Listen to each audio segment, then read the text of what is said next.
Whoop, whoop. We shall, and we are here. The group has been assembled, except for, who's in that stool that beside? Oh, right, that's Kayla's spot, but she's And never I'm here. Super King, the best of them all. You know what? Just because I can. Toaster, activate. Let's see. There's Becca. We're just gonna bunch you over a little bit there, bud. We're gonna. Oh, I get to be included. you got scoochied over. I feel so included. Well, yeah. I mean, Kayla's never in here, so I'm gonna scooch up the seats. Everybody get close. Group hug. Shots What? fired. I've been upgraded. I thought you were actually gonna say like, "Hey, shots." Wait, we have shots. We have shots? Shot. Well, hello everyone, and welcome Ashy, to Whiskey ashy. Wednesdays, a Fools and Flagons show where I, the DM, review and discuss various topics regarding D&D as suggested by you and the lovely people in our Discord. And I say that I'm going to be discussing it, but we all talk shit and try to figure out what the hell's going on. The Whiskey Wednesdays will be available the Wednesday after the live stream, which is today, on our YouTube channel in VOD form and in podcast form on iTunes, Spotify, Pandora, all that other fun stuff to listen to later while you're on the road, stuck in traffic, or just want to hear a bunch of idiots talk trash to each other. Yeah, the best part. Last but not least, donations are never required but always appreciated. If you would like to support us, please consider our coffee page. All proceeds from donations and memberships go straight back into making Fools and Flagons an even better experience, and it helps keep the podcast alive and well. With margaritas. There's You margaritas. don't even drink alcohol. Wasting I do. away again in Margaritaville. Well, if you want to buy any of us a margarita, if you buy Zach a margarita, one of us will gladly take it from him. Yep. I just volunteer realized I have a tribute. margarita in the fridge. Well, Bottoms, I can't be the only one drinking liquor tonight. What liquid do I? Oh, it's water. Should I go get a mountain? Should I go get a spicy Mountain Dew? No, I was thinking of the Jack Daniels thing that I have in the fridge that I was supposed to drink the last Whiskey Wednesday. And I forgot about it. Well, you're thinking of it now. I am. Yep. No time like the present. Speaking of, if you would like to join the Discord and join in the craziness, we have the chat in the. We have the link in the chat, and there should be links down below. If you're on Twitch, YouTube, or looking at us in podcast form, there should be a link in the description. If there's not, let me know, and I will see about fixing that. But with all that being said, we have a fair few things to go over today that I'm kind of excited for. But here's the first drink. Bottoms up. Oof. I haven't had that in a while. That's good. Is it? What is What it? is it? It's Powers Irish Whiskey. Ooh. That's My sister got me some when she came down. Really? Powers Irish Whiskey sounds really Irish. Means it's gonna knock you on your ass. That's some straight up Zach stuff that you just pulled. It sounds well, really well, happy belated powerful. birthday. Fuck, that's good shit. If I'm already slurring my fucking words. Happy belated birthday. Yeah. You still said it wrong. Yeah. Nyam nyam nyam nyam nyam. Birth. Shut up. Happy D-Day. So, as we've got on the topics menu, we're going to try to cover most of the Spelljammer... Well, not most. We're going to cover all of the Spelljammer races today. There's not a whole lot to them, but there's a lot of stuff in there that sounds really, really, really fucking interesting. And then we'll start going over some of the playtest rules from 1D&D and just kind of start theory crafting, because there's some shit in there that sounds really, really cool. And there's other stuff that kind of makes me a little concerned. Kind of, sort of. So, Me as well. Whoop. does anybody have a race there that they would like to tackle first, or do we just want to go down the line? You do? I have a list. Why are we tackling them? What did they do? Because they deserve to be murdered. Fist. Because fuck them. I want to talk about the GIF. The GIF? GIF? Okay. Never look a GIF in the mouth. Yeah. You mean the Is it- GIF? I have a question. Do they just stand there and do the same thing over and over again? Yeah, hippos. Becca, DM, be a DM, dear. hold on a second here. You can reach him. Remove friend. No, Hold on. I'll even post a video of me smacking them to the. I don't have a shirt on. You can't do that. Yes, I can. Like that's ever stopped you before. Zeke, Hold on. you're Uno momento. naked. Oh, no, Zeke is naked. no. You heard it here first. You witnessed the domestic. Yes. I've returned. So, GIF. All right, take it easy, Ashy. All right, so we want to start with the GIF. They are the hippo-y, I mean, they're fucking hippos, man. Hungry hippos. Let's see. I'm just thinking of the. I'm just thinking of the like Sunday school song, the hip hip hippopotamus hip Never mind. What? That was probably just a me thing. Yeah, that was a you thing. Yeah, you were born in the mountains. I was born being forced to go to church. I mean, same, but I don't know that song. Me either. Freak. So, anyways, All the abuse. So I'm kind of curious if the GIF are actually going to be part of one of the new 1 D&D playable races. The where'd they go? Hold on, give me 2 seconds here. I thought 1D&D was just an updated like player's handbook, like 5.5 edition. Kind of. They're trying to get rid of editions entirely. The idea behind 1 D&D is that it's just going to be a like a continuously updated document. Yeah. So their idea behind it is that everything from 5e is going to be able to be used, like no questions asked. It's going to tighten up a little bit of the wording, or it's going to simplify some of the wordings. So like, instead of each individual ability saying like for inspiration, this can be used on an ability check, a save, or an attack or whatever. They're changing the wording to say a D20 test, which if you go into the index and you look up that terminology, it literally encompasses all of that. So a lot of it is just intending to kind of consolidate and make everything easier to understand at a glance. But what I was looking at are the Ardelings, which are basically a celestial race of bipedal humanoids with animal heads. Oh. And with the GIF, they are... where does it say? They're... Most GIF believe they originated on one world, but their home world is now the stuff of legend, because no living GIF has seen it or knows where it is. The divine beings who created GIF have likewise been forgotten, sorry. Their titanic petrified bodies drift on the astral sea, isolated and unrecognizable in their current forms. Although they do not realize it, GIF are drawn to the astral plane because, on a deep psychic level, they remain connected to their creator gods, who have just enough divine spark left in them to imbue GIF with sparks of their own, which they have learned to channel through their weapons.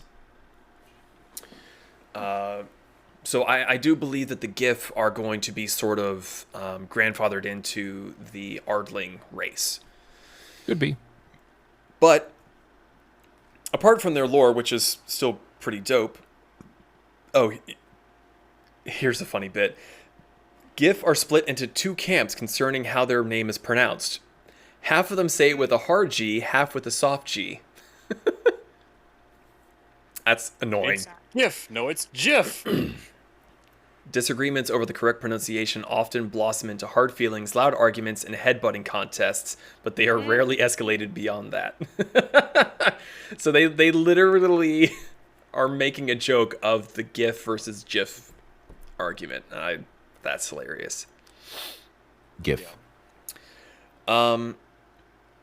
So the ability scores for pretty much all these races are falling in line with the 1 D&D methodology, where in the past, you would sometimes pick a particular race because they give you, like half-orcs would give you a +2 to strength, +2 to, or +1 to constitution, versus picking like a half-elf, which would have like +2 to wisdom or whatever the fuck their thing is. Now, basically, with 1D&D, your ability scores are going to be given via your background. And in most cases, you can just pick a score to have 2 and a score to have 1, or you can choose 3 scores to have 1 added to it. So, languages, you can read and write common. That's going to be, pun intended, very common. Yeah. They are considered medium. They're a medium humanoid race. Their lifespan, it doesn't specify because this new D&D thing is just weird. The Ardelings have a projected lifespan of around 200 years. So if they are being grandfathered into that race, then I would assume that that's what it's going to be. But as far as D&D Beyond right now, it just says a typical lifespan of a player character in D&D Multiverse is about a century, assuming the character doesn't meet a violent end on an adventure. I don't know why they're getting rid of that part of the character creation, because I feel like that's pretty important to some of the lore and like how you sort of build your backstory. Mm-hmm. But, you know, it is what it is. Same thing with the height and weight. They don't have a specificity on the height and weight there. And actually, they don't even have that on the 1D&D test. So, I don't know. But we're going to scooch on down to their traits. You are humanoid, you are medium, you have a walking speed of 30, and you have a swimming speed equal to your walking speed. Your That's first... terrifying. Yeah. 30 feet of movement in 6 seconds in the water. From a fucking hippo man? Yeah. With guns. We're getting to that. With guns. With guns. So we're going to touch on Astral Spark first.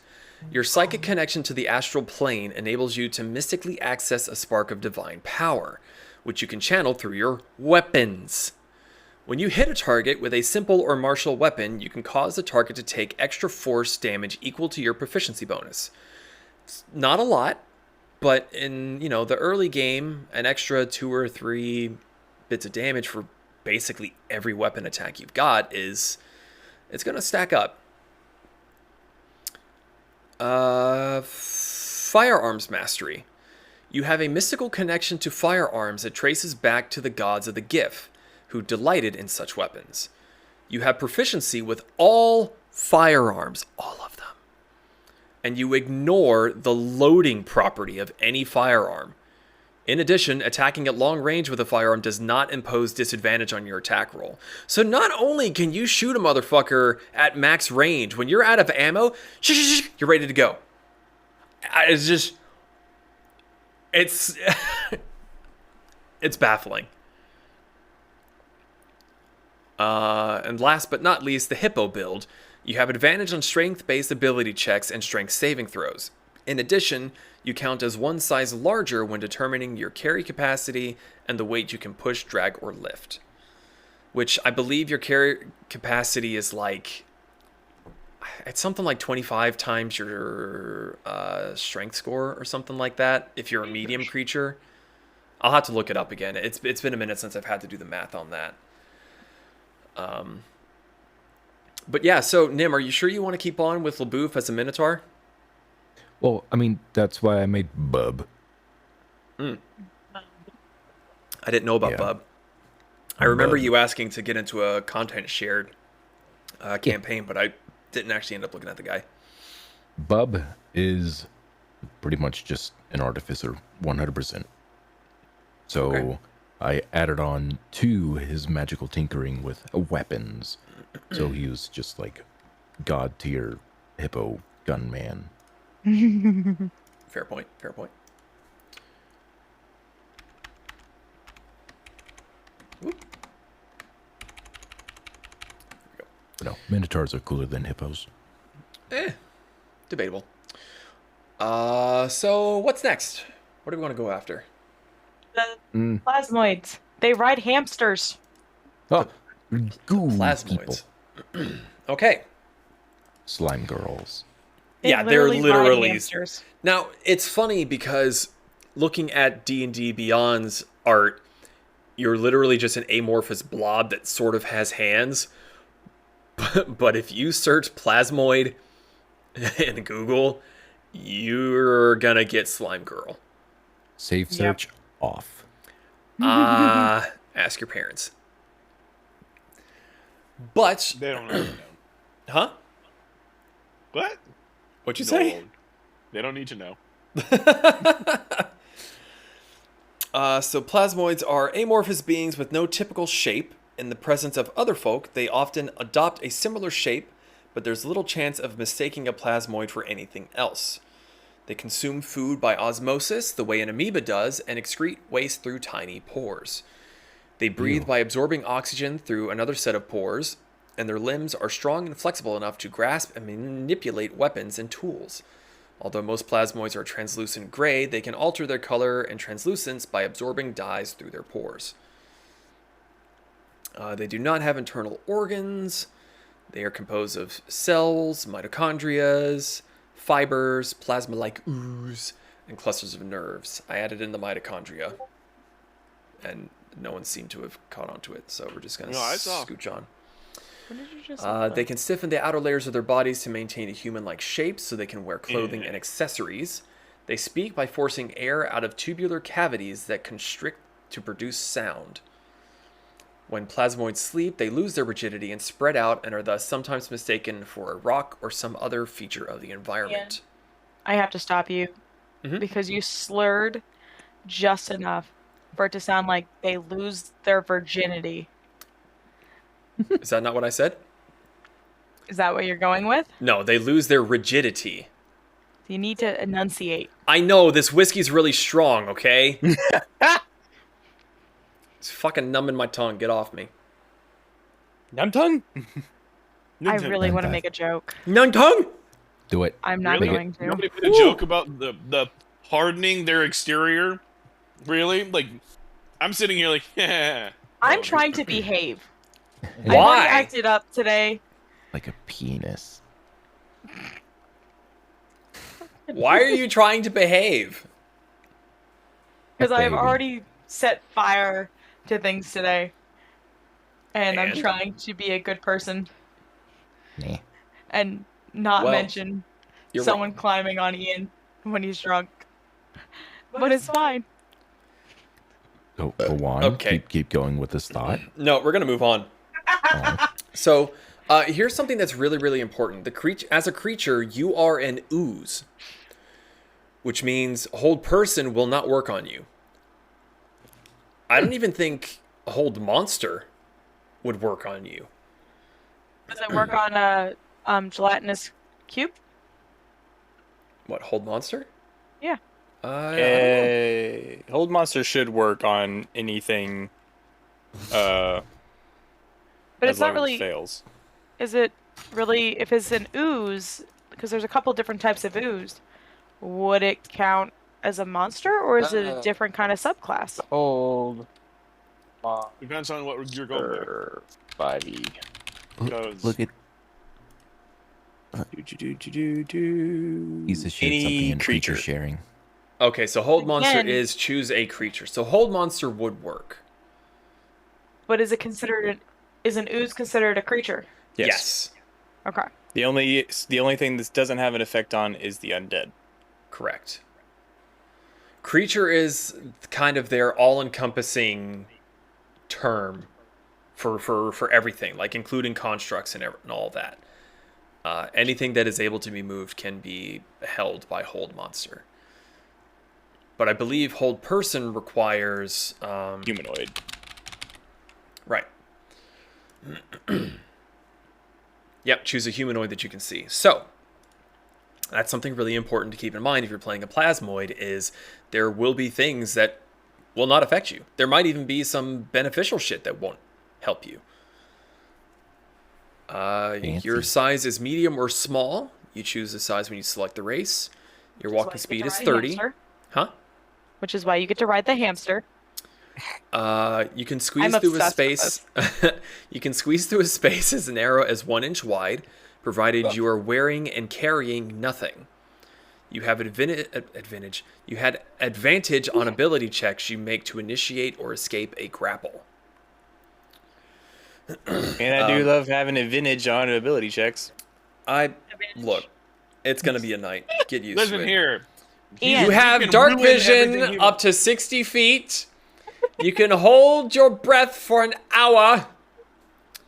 Natural resistance. You Slime have girls would be pretty resistance good to then. acid and poison damage, and you have advantage on saving throws against being poisoned.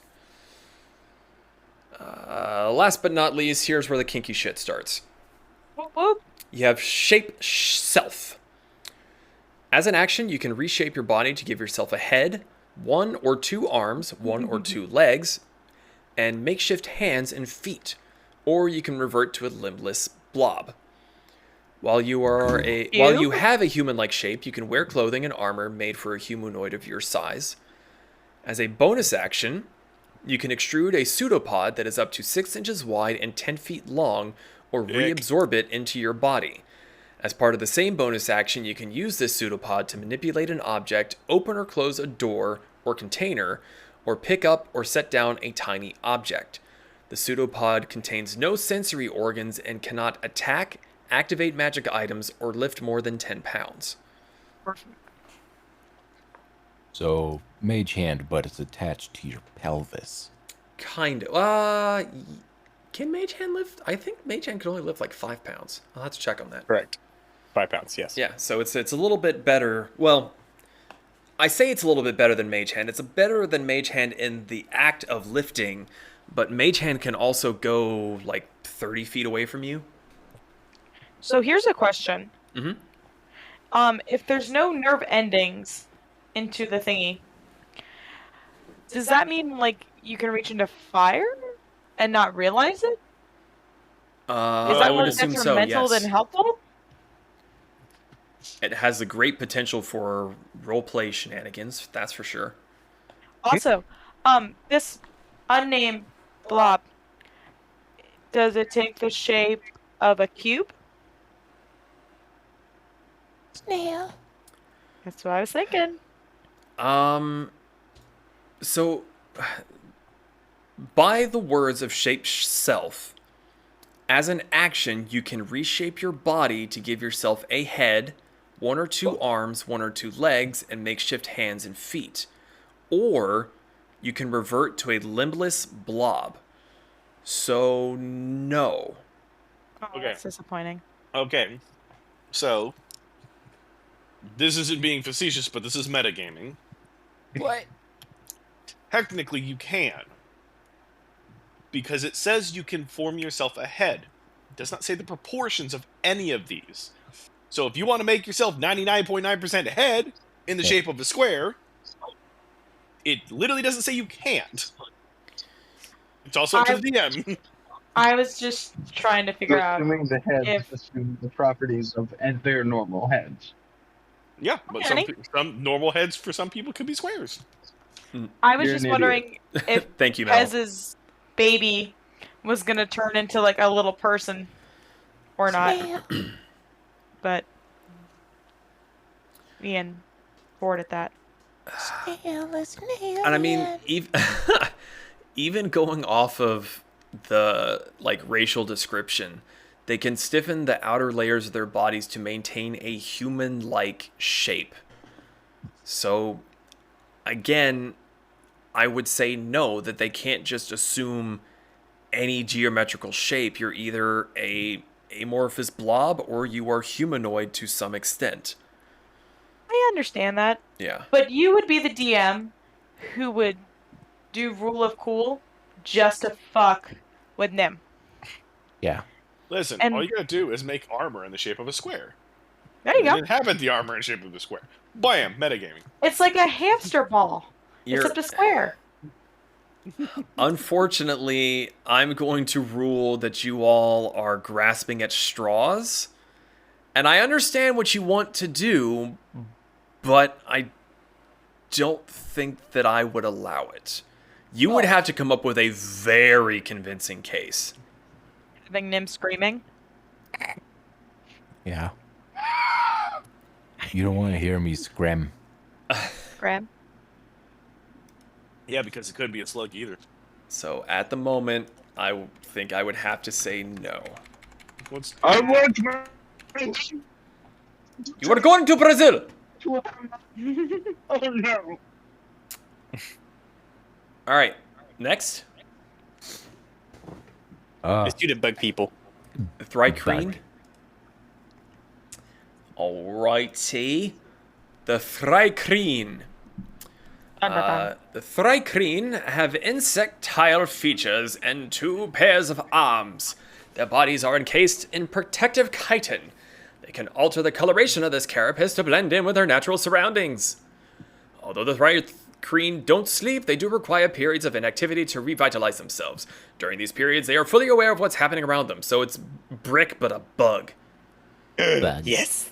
The Thrycreen Brick but a speak bug by and clacking sour their cream mandibles and waving their antennae, indicating to other Thrycreen what they are thinking and feeling. Other creatures find this method of communication difficult to interpret and impossible to duplicate. To interact with other folk, Thrycreen rely on a form of telepathy. Yep.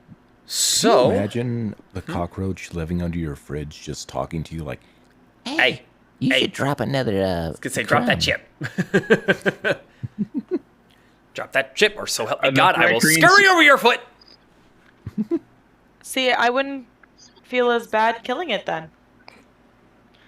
If it could talk. No, don't kill me. And the I have Thrycreens- 300 children. Yeah, that's why it would die. Ugh. That would be a mercy killing. What's up, Metal? Nope, 3 attempts, I give up. Okay, moving on. We- So, creature type, you are a monstrosity. Again, that's really fucking big. That's a lot of spells that just no longer work on you. You can be medium or small. Your walking speed is 30. Chameleon Carapace. While you are not wearing armor, your Carapace gives you a base armor class of 13 plus your dex. As an action, you can change the color of your Carapace to match the color and texture of your surroundings, giving you advantage on stealth checks made to hide in those surroundings. Oh. So, I mean, the fact that it says color and texture, you're literally pulling like a cuttlefish. I mean, Yeah, like that's what I was thinking. you cronk yourself up against a stone wall, you turn gray, and you get bumpy.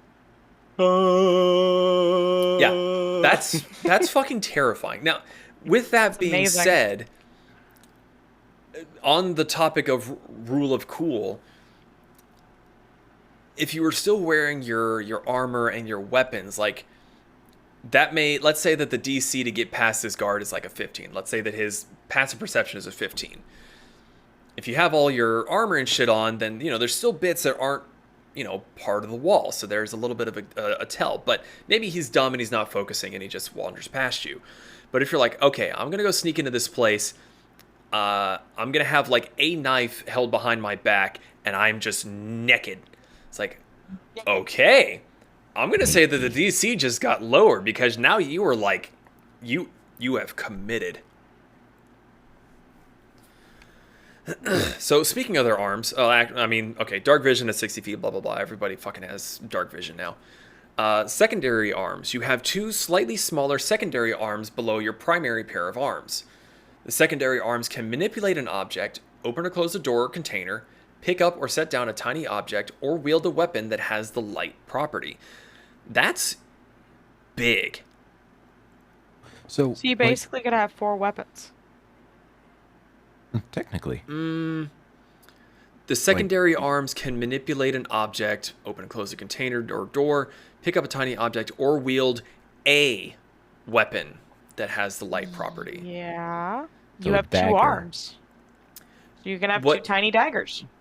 If I'm going purely off of the wording here, the secondary arms can wield a weapon. So you have 3 weapons. There you go. Yes. Still badass as hell. I'm just trying to clarify because terminology is everything. If you could fucking Grievous it, you know what? That'd be I'd probably cool. let you Grievous it. Let's be honest here. Yeah. I just had the image of like you're having like a sword fight or something, and you like lock swords, and all of a sudden you feel something like poke between your legs. You look down, and there's just a tiny crossbow pointed at you. Just a hand crossbow is like, are you sure you want to continue this fight? No. So these buggies are reminding me of the demons from Cowboys and Aliens.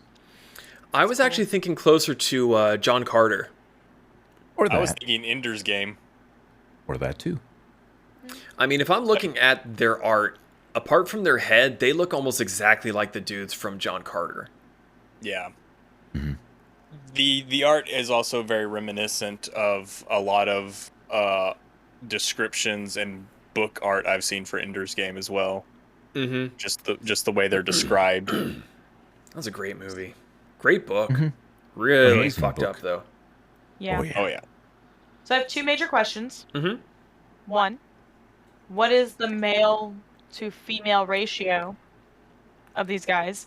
Because they're praying mantises. And or can they survive without their heads? It does not specify either of those stipulations. Because how cool would it be if you have a male one of these who obviously got laid and is just walking around with no head? You know, Becca, I'm going to take back what I said a second ago.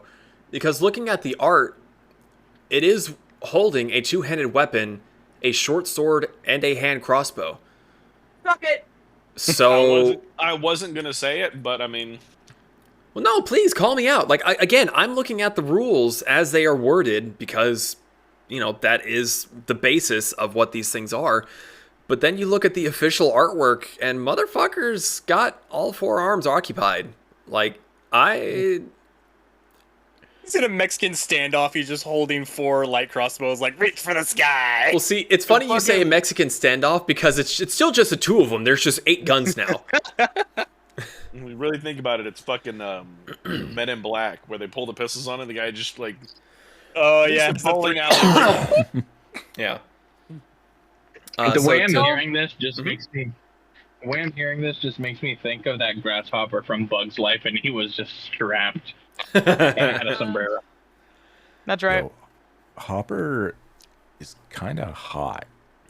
Anyway, Nim? so Nim? they are No. sleepless. They do not require sleep and can remain unconscious during a long rest.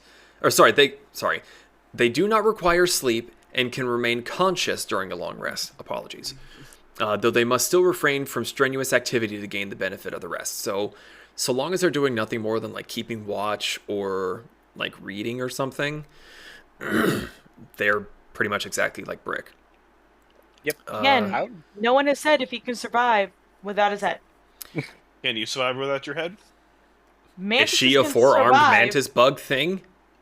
No, Can you prove that she's not? Yes. that's actually a good point. I can. No, you That's can't. true. Ew. He's not dead. Who knows that she's not some 4-armed mantis chick in a human skeleton thing? Because Zeke wouldn't have a head. You listen. They've done the Listen. horizontal tango and he's still alive. You're not married Thank yet. you. Whoa. There's still time. The Thrycreen telepathy. This is actually kind of really, really cool. Without the assistance of magic, you can't speak the non-Thrycreen languages you know. Instead, use telepathy to convey your thoughts. You have the magical ability to transmit your thoughts mentally to willing creatures you can see within 120 feet of yourself. A contacted creature doesn't need to share a language with you to understand your thoughts, but it must be able to understand at least one language.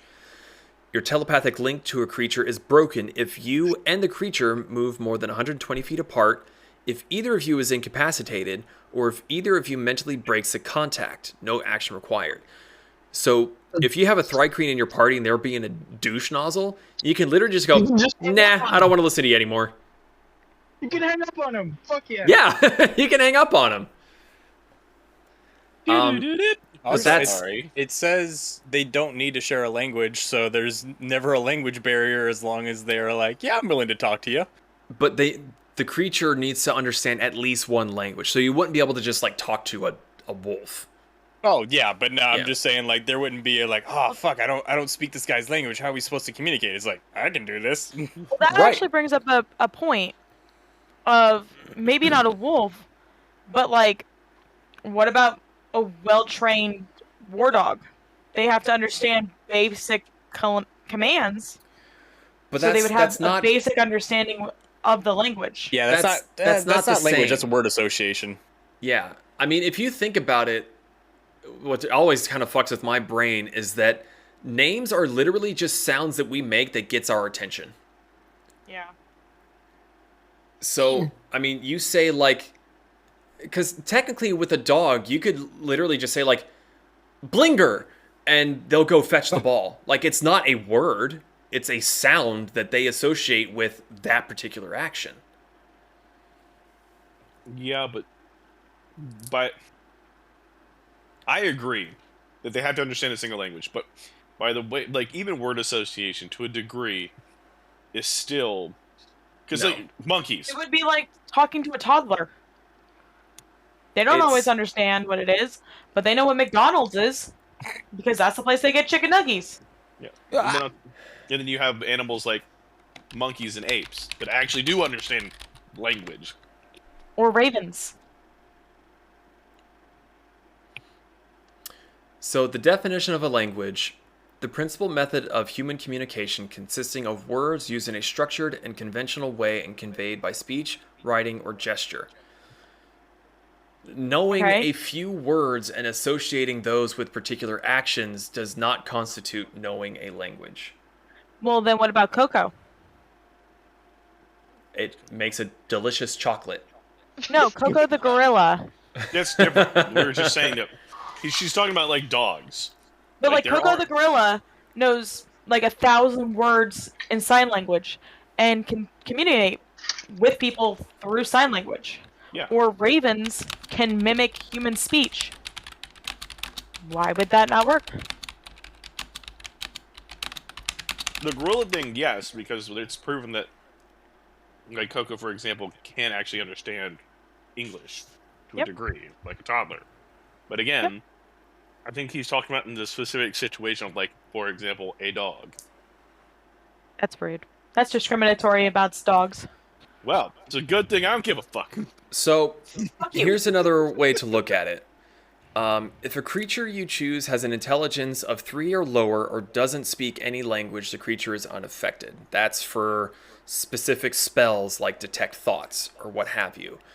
So, if you go and you look at a particular animal that has an intelligence of 3 or lower, they probably would not understand human thought or languages.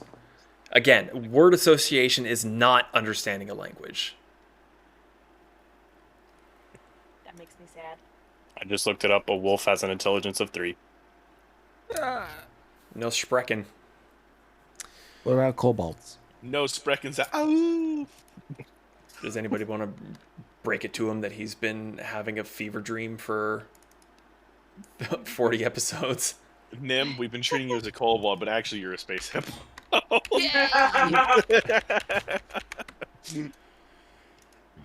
All right. The Astro really Elf. tiny one. So we only have 3 left to look at. Astro Elf. See, I like the Astro Elf. The one under Astro Elf, I think we could probably just ignore. That doesn't really need to be a thing. The Autognome, we'll touch on it super quick because I agree it's... At the Gnomes very aren't least, people. the art looks really fucking dumb, in my humble opinion. The race Gnomes itself, are. not bad, but the art, it's so dumpy. But we'll get to it. So the Astral Elves are elves in space.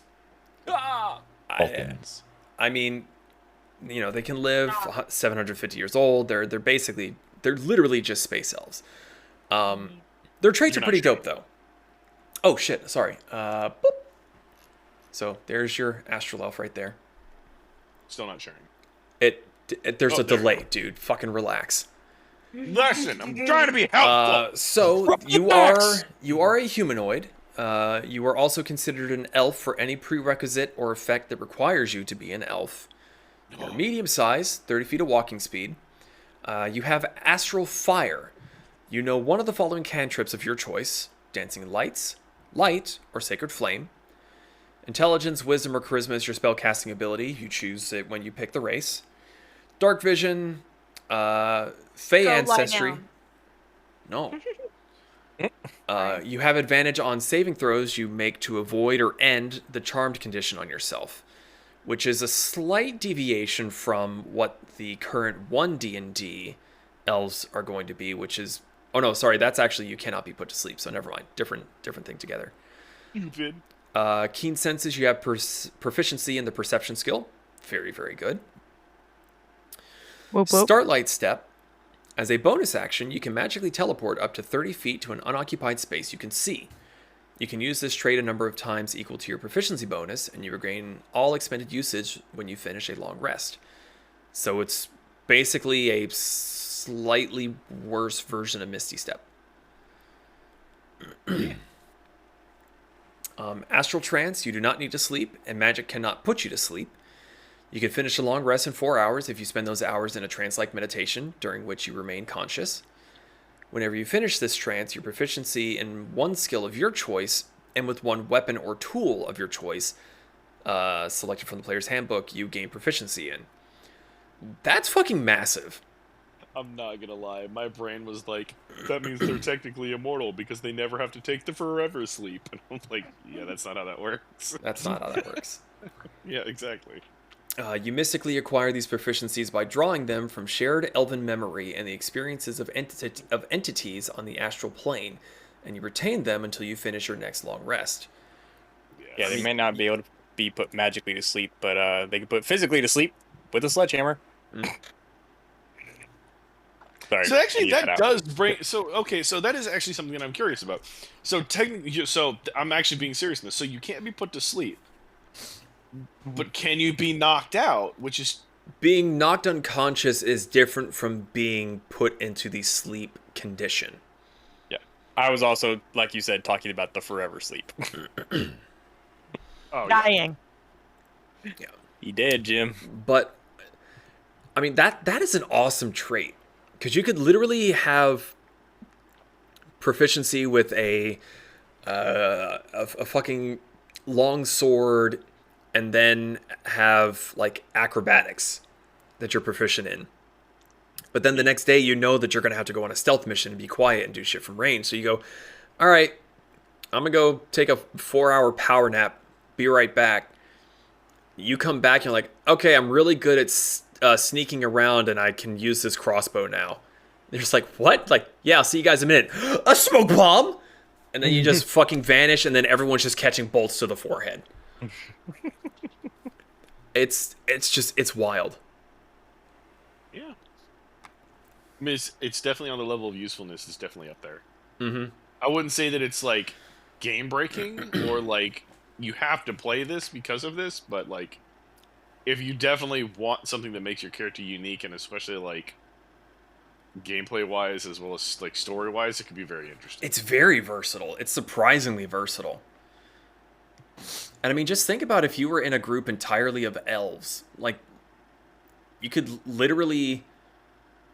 Well, no, I guess technically, unless you were just being ballsy and all of you went to sleep at the same time, you would still technically have to be out for 8 hours. Or... All I can guess think of technically... now- Technically, you'd Like a only have to be 1 hour out shift. for 6 hours. Or yeah, no, yeah, if you do a 1 hour shift, yeah, you could still knock it out in 4 hours. That is all I can Maybe 5. all I'm thinking of now is Yeah, the fucking 5. what is it, the Apple episode of South Park where it's a bunch of just nerds standing shooting lasers between their mouths as they communicate, but it's just elves. But I'm not good with maces. They just go Fifth Element and blast a laser up into the sky, download from the mothership. I know Kung Fu. I know Kung Fu. It's the fucking Matrix. Hey, can you drive this wagon? Give me a second. Bah! Yep, I got it. There you go. Anyway, right. Anyway, what are you done talking about elves? Yeah. Yeah. Listen here, hippo. Hey, heard what I I said. am one of the most deadliest creatures in Africa. You are the deadliest creature in Africa. A fart cloud. All right, let's rip the band-aid off and get the autognomes out of the way. No!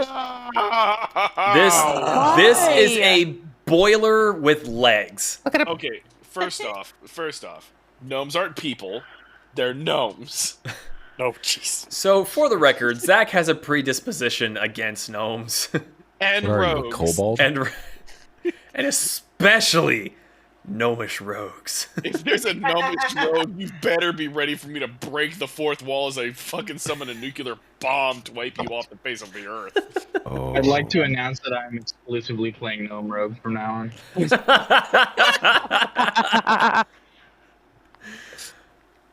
So what's funny is autognomes, surprisingly, are mechanical beings built by rock gnomes. Who would have fucking guessed? Whoa. They're less Sometimes, insufferable when they're robots, right? sometimes because of a malfunction or a unique circumstance, an autognome becomes separated from its creator and strikes out on its own. It bears a resemblance to its creator, and most autognomes are programmed to speak and understand gnomish. The internal components used in an autognome's manufacture can vary wildly. One autognome might have an actual beating heart in its chest cavity, while another might be powered by stardust or intricate clockwork gears. Roll on the autognome history table or choose an entry that you like to identify what events set you on the path to adventure.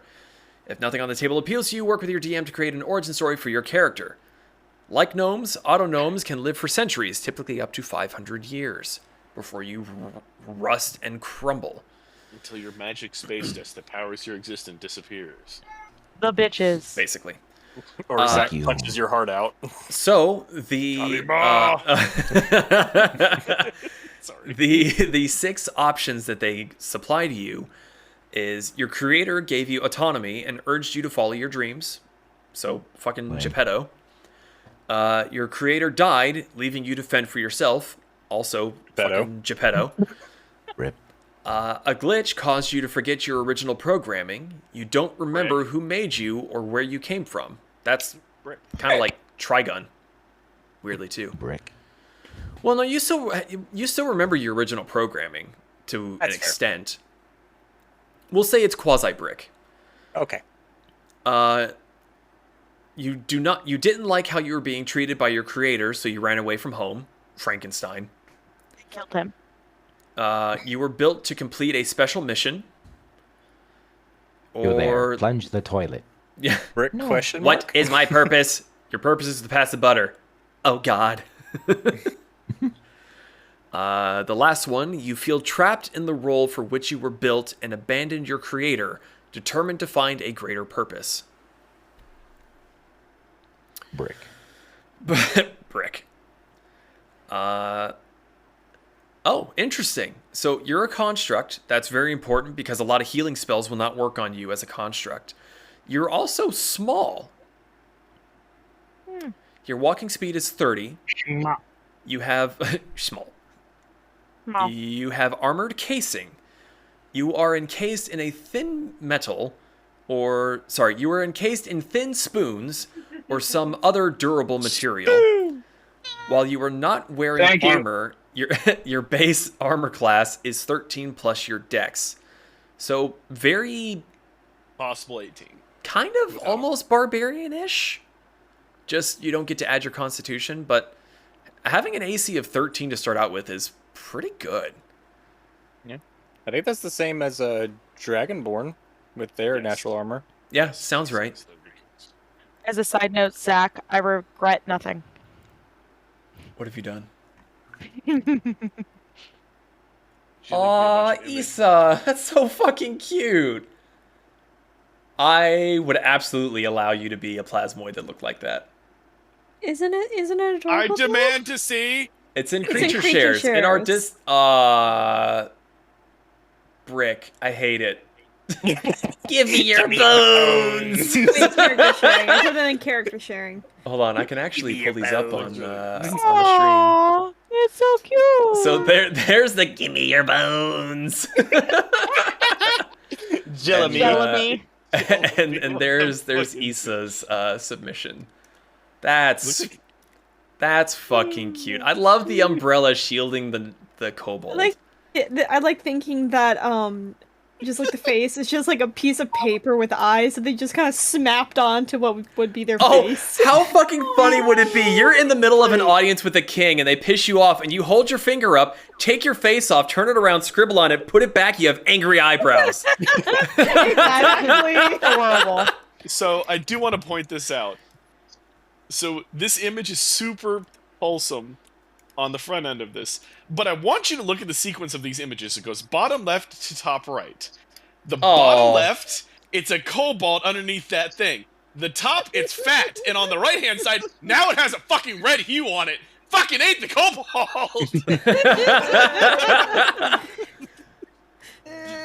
I saw that image and shit did not add up to me. Hold on, I heard a question. Yeah. If a plasmoid ate enough bones, would it become a bone broth? Your bones. God damn That's it. it. So the other thing I was thinking though, thinking about the face, you know the robot from Futurama that just has all the cassette tapes with the voices? Exactly. Your Plasmoid just has a businessman's briefcase, and just you have a piece of paper for every mood. The only word that they can say unassisted is woo when they Woo! He already died. It's just the sound of his fat. Let's see. Can I also point out just how cute that little otter with his little gun and beret is? Yeah, it's fucking adorable. Adorable. He's so happy for carnage. So, built for success, you can add a d4 to one attack roll, ability check, or saving throw that you make, and you can do so after seeing the d20 roll, but before the effects of the roll are resolved. So basically before you announce what the roll is and find out from the DM whether or not it was successful. You have to choose before that happens. You can use this trait a number of times equal to your proficiency bonus, and you regain all expended usage when you finish a long rest. So it's essentially a minor bardic inspiration. Also, Zach, that's pretty fucking cool, too. Yes. Oh, Oh my damn, god, that's good shit. I have to have it. So here's the other really cool thing about them. Since they are a construct, things like Healing Word and Cure Wounds won't work on it. But Mending will. Well, I'd actually keep reading. No, I am. Okay. If the Mending spell is cast on you, you can spend a hit die, roll it, and regain a number of hit points equal to the roll plus your Constitution modifier. Mending is a cantrip. Mm-hmm. And you get a hit die for every level you have. So if you're level 10, you know, you get your Artificer, runs up to you, just starts bapping on the back of the head. Mending, mending, mending, mending, mending.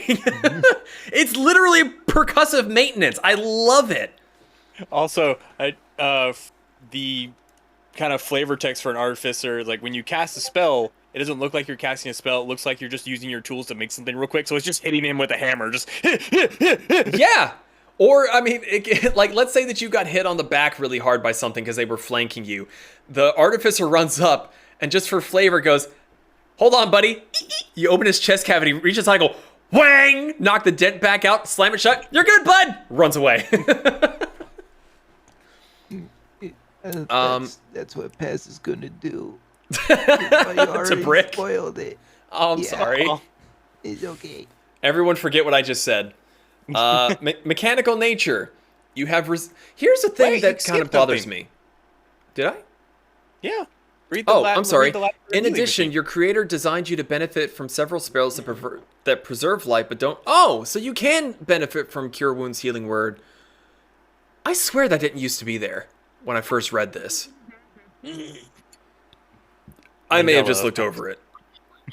They probably tweaked shit since the playtest as well. So, yeah, you can actually still benefit from normal healing. I like the idea of using the Mending cantrip, though. That's just way funnier to me. Oh, yeah. Although Fix him. it would make sense, though, if you went by the flavor text up above that said that you could be powered by a living heart. Mhm. That kind of checks out with the cure wounds working. And I guess with that same reference, I actually do kind of understand the mechanical nature. You have resistance to poison damage and immunity to disease. You have advantage on saving throws against being paralyzed or poisoned. You do not need to eat, drink, or breathe. Why would a construct be susceptible to poison? If it's made with an actual heart. And that's the only thing that I can really think of there. Because Brick, you're immune to poison, aren't you? I think I'm Yes. immune to disease. Let me double check. No, because I want to he make tried to sure. poison you. Remember with the jug of many things? No, that And- wasn't a poison. That was trying to like grow gills onto him. No, there was another one he did, and he got really upset because it was supposed to do something to him. No, I And only have resistance against poison. I'm immune to disease. Interesting. Why the fuck would poison work on a construct? Rust is technically Oh, he's poison of resistant. metals. It could be corrosive. Yeah, exactly. See. Well, that's more of an acid. That's acid damage then. I don't know. Ah, tomato, potato. Just fire it, Patterson. Like a Warforged, you have Sentry's Rest. When you take a long rest, you can spend 6 hours in an inactive, motionless state instead of sleeping. In this state, you appear inert, but you remain conscious. Specialized Design, you gain 2 tool proficiencies of your choice, selected from the player's handbook. Very, very good if you want to have something that's very handy and thrifty, roleplay wise, or in like Pez's case, if you want to be an artificer. Makes really good sense. So, I mean, again, derpy artwork aside, this is kind of an okay race in my book. Like, you don't have to look like a reject Victorian boiler room. Yeah. It's basically just a small Warforged with a couple different abilities. Yeah, pretty much. Okay. What if one of those was powering like a Howl's Moving Castle type of thing? That'd be fucking tits. That'd be cool. Yeah. It's just on a little bicycle pedaling. It's just a soot sprite just pedaling his little heart out. Aww. Yeah, I was thinking Lucifer. Yeah. All right, you guys ready for some nightmare fuel? Yeah. On to the Hadozee. Can I just say Whip on one my thing? selfies. Oh, What's up, never Becca? mind. You realize that the auto gnome is just a really short C3PO. Yeah. Yeah. It's the Ewok version. Yeah. So the Hadozee, they are flying monkeys, flying squirrel monkeys. Creepy. Yeah, they're a little weird looking. They were timid mammals, no bigger than house cats, hunted by larger natural predators. The Hadozees took to the trees and evolved wing-like flaps that enabled them to glide from branch to branch. Several hundred years ago, a wizard visited Yazir, which is where they were from, with a small fleet of spelljamming ships. Under the wizard's direction, apprentices laid magic traps and captured dozens of Hadozees. The wizard fed the captives an experimental elixir that enlarged them and turned them into sapient bipedal beings. The elixir had the side effect of intensifying the Hadozees' panic response, making them more resilient when harmed. The wizard's plan was to create an army of enhanced Hadozee warriors for sale to the highest bidder, but instead, the wizard's apprentices grew fond of the Hadozees and helped them escape. The apprentices and the Hadozees were forced to kill the wizard, after which they fled, taking with them all remaining vials of the wizard's experimental elixir. Hey, cat, no. With the help of their liberators, the Hadozees returned to their home world and used the elixir to create more of their kind. In time, all Hadozee newborns came to possess the traits of the enhanced Hadozees. Then, centuries ago, Hadozees took to the stars, leaving Yazir's fearsome predators behind. In addition to being natural climbers, Hadozees have feet that are as dexterous as their hands, even to the extent of having opposable thumbs. The membranes of skin hanging loosely from their arms and legs, when stretched taut, these membranes enable Hadozees to glide. Hadozes wrap these wings around themselves to keep warm. So they have big skin flaps that attach from their wrists to their legs, and I don't see how that's nightmare fuel. It's like a sugar glider, but an ape. I don't know. It's kind of Gliding sea monkeys. I think it more disturbs me that the skin is not attached to the side of their body. It's literally attached from their wrist to their elbow, and then to one spot midway up their calf. And I guess I just kind of cringe because I think of it getting caught on like door handles and shit. Oh. Yeah, you're welcome. So, It'd be like pulling hair. Huh? It'd be like pulling hair. It's strong enough that it doesn't like rupture or anything, but you still just kind of like, "You son of a." I know It just hurt. it's weird, man. Just ugh. Guaranteed. It doesn't seem like that would be a good evolutionary design. I don't know. How about evolutionary design? We stop making stuff waist height where it keeps getting caught on the fucking belt loop. And rant. Are you getting things caught in your belt loop? I'm getting things caught in my belt loops, motherfucker. I walk past a desk, there's like a hook on the fucking counter, and fucking yank. So, Basically, I'm saying I feel that squirrel monkey's pain. well, I just think it's funny because you said evolutionary. So I was like, where are we going with this? What's getting caught in your belt Evolutionary loop? design. It's just evolutionarily, we started designing shit fucking stupid. I mean, if you ever go visit the White House, the railing there was built to stop a person that was like 4 to 5 feet tall from falling over. They had no way of knowing we were going to start growing to be 6, 7 feet tall. Like, that is a That's tripping true. hazard. The White House That was is built true. by kobolds. You heard it here first. It's canon now. No, it's Canlin. Nah. So Hadozes are considered humanoids. You can be medium or small, which I kind of like that idea if you have like a big Goliath or whatever and you've got just like a little tiny flying monkey friend. It's like, fastball special! Yeet! And the Hadozee also happens to be a barbarian, which is just fucking hilarious to me. It's kind of like the last D&D with us. Yeah. Where I was just riding Yeah, over my shoulders, just being like, die. You have a walking speed of 30, and you also have a climbing speed equal to your walking speed. This is going to be really important here in a minute. You have dexterous feet. As a bonus action, you can use your feet to manipulate an object, open or close a door or container, or pick up and set down a tiny object. Now, something that's really important to note here is that as opposed to the pseudopod that said that you cannot activate a magical item, this does not say that.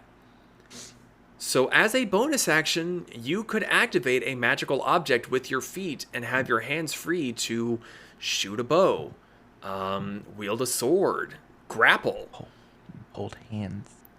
or hold hands. Yay. So now here's the scary thing. Glide. If you were not incapacitated or wearing heavy armor, you can extend your skin membranes and glide. When you do so, you can perform the following aerial maneuvers. You can move up to 5 feet horizontally for every 1 foot you descend in the air at no movement cost to you. Or, when you would take damage from a fall, you can use your reaction to reduce the fall's damage to 0. So let's say that it's your turn, you are standing right beside a tree. You climb up a tree, your maximum movement of 30 feet, and then you fucking jump. You can glide 150 feet in one direction. Holy shit. Yes. Yeah. Or, let's say you're on top of a 500-foot cliff. You can glide 2,500 feet. You can go a mile away.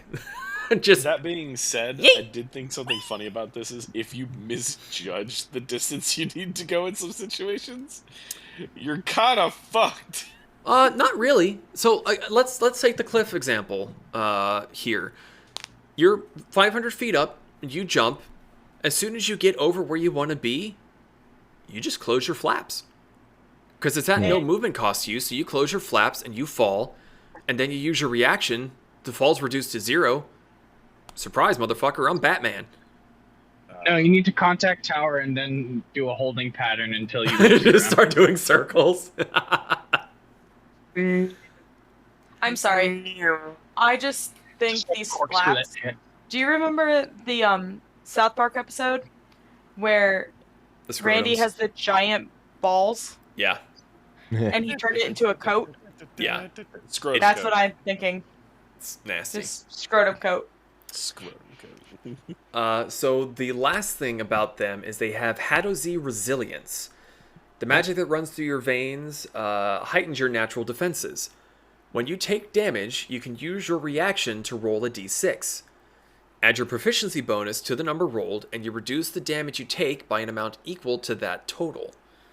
You can use this trait a number of times equal to your proficiency bonus, and you regain all uses when you finish a long rest. I mean, damage is damage. So, end game, you're level 20. The most you can negate is 15. Which, sure, doesn't sound like a whole lot, but 15 damage is 15 damage. Like, that could be the difference between winning against the big bad and having a TPK. That's also true. So, again, I say it's nightmare fuel. They are an interesting race. I don't know that I would ever play one. It's not really my cup of tea. Like, they have some cool shit, but... That's also not the best facial look for that art. Yeah, I'm sure there's already some better Hadozi art out there. I'm not going to pull it up on stream just for the sake of, you know, getting flagged by accident or anything. But yeah, I mean, they definitely have potential. They could be a very cool class to play. I want to play a gliding quadridextrous sea monkey. Quadridextrous. Space monkey. Yeah, it's a space monkey, not a sea monkey. Get it right. Get the fuck out of my face. I picture it having the sea monkey hands, the sea monkey little frills on top of its head. It's a sea monkey. No one make the South They Park caught those motherfuckers in a fishing net. I mean, technically, it is the astral sea, so you're half You know, correct. God damn it, you're right. That's creepy. Oh, that's kind of cool. They have what they were supposed to look like before the drugs. God, see, put on a shirt, you hippie. It's my house. I'll do what I want. What? Are you naked? I want to see. Okay, so on to the 1 D&D rules. Let's see. Okay, I'm gonna have to budge this over. Just that's. By the way, Ian, I found some really cool concept art that I put in Creature Share that has them before they became the creepy flying dudes, like before the drugs. Before the drugs. Before they came the Captain America monkeys. Alright, sorry, I'm just trying to rescale the PDF here so that people can read if they're looking along. Well, I say read, I don't know if they're actually going to be able to see the fucking thing. Bad monkey! Alright, so, the first thing that I really want to talk about is kind of towards the end of the playtest rules, because, and I want to cover it because it will really kind of change how you read the rest of the stuff that we're about to really talk about here. Where is it? Features, arcane spells. That's not what I want. Inspiration. Inspiration is bonkers now. So in the past, inspiration, especially if you're looking at it from the standpoint of a bard, they are able to recite a poem, tell a tale, sing a song to inspire themselves or their allies. Starting off with a D6, and as they level up, they can give them a D8, a D10, and I think a D12 towards the late game that they can use on any check, ability, saving throw, or attack, or what have you. The DM is also able to award inspiration if they so choose. If someone does something really great and it's like, damn, that was fucking badass, you have inspiration. Inspiration now can be gained and given by pretty much anyone. So inspiration, when you have inspiration, you can expend it to give yourself advantage on a D20 test. So before it was roll a D20, add your inspiration. You would roll the D10 or the D12 or the D8 or whatever, and you would add it to your result. Now it's just a blanket, you have advantage. You must decide to do so before rolling the die. Makes In sense. the past, inspiration, if you roll a D20, is like, oh man, that was a 4. I'm going to roll my D12 before you tell the DM your result, and then you add it, and boom, there, Bob's your uncle. Now, you have to decide on the forefront before you roll a dice. If you decide to roll a D20 and you don't like the result, you cannot retroactively use your inspiration. Now, granted, that is verbatim of the rules. If you're the DM, you can say that's fucking dumb and do whatever the hell you want. What's really cool is how you gain inspiration. The main way a character gains inspiration is by rolling a natural 20 for a D20 test. The DM can also award inspiration to a character who's done something that is particularly heroic or amusing. It doesn't say anything about bards, which kind of makes me wonder if bardic inspiration is going away.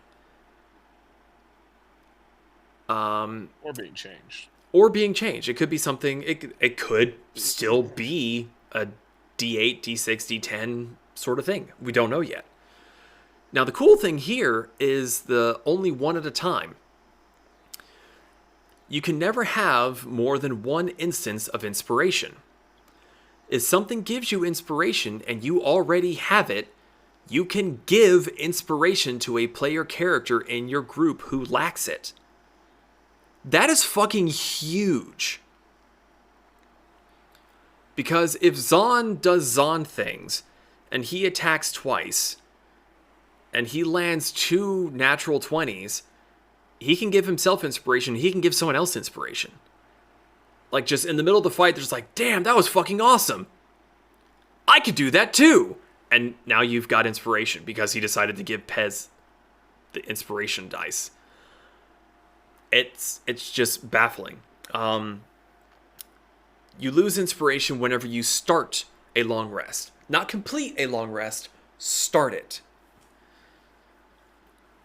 So, I'm curious what you guys think about that, because I think it's kind of awesome. Don't everybody speak at once. I mean, yeah. I mean, like, I don't know. It's pretty straightforward. It's just changing, just kind of changing a system that exists into a better system, in my opinion.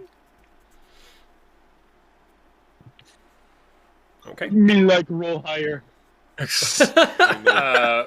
I'm kind of in the same boat as you, Ian, in that like a lot of people are going to decide that because I think the way the rules are in 5e are popular on the roll first, then decide if you want to add any of the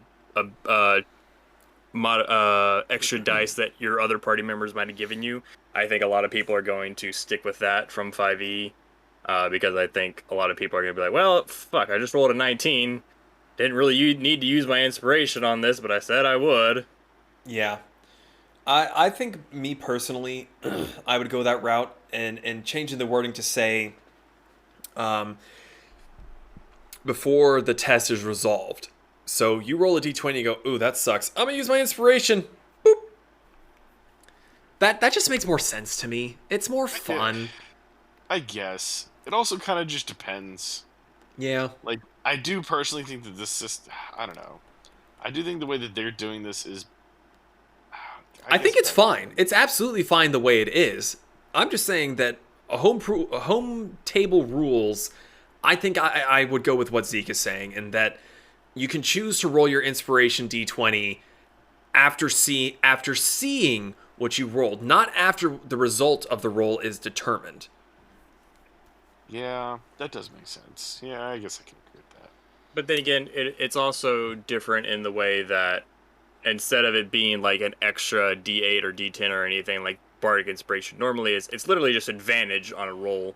Mm-hmm. And I mean, no one's ever complained before when it's like, hey, I'm giving you advantage on the roll. Cool. Well, my first roll was a 20, so I'm good either way. Yeah.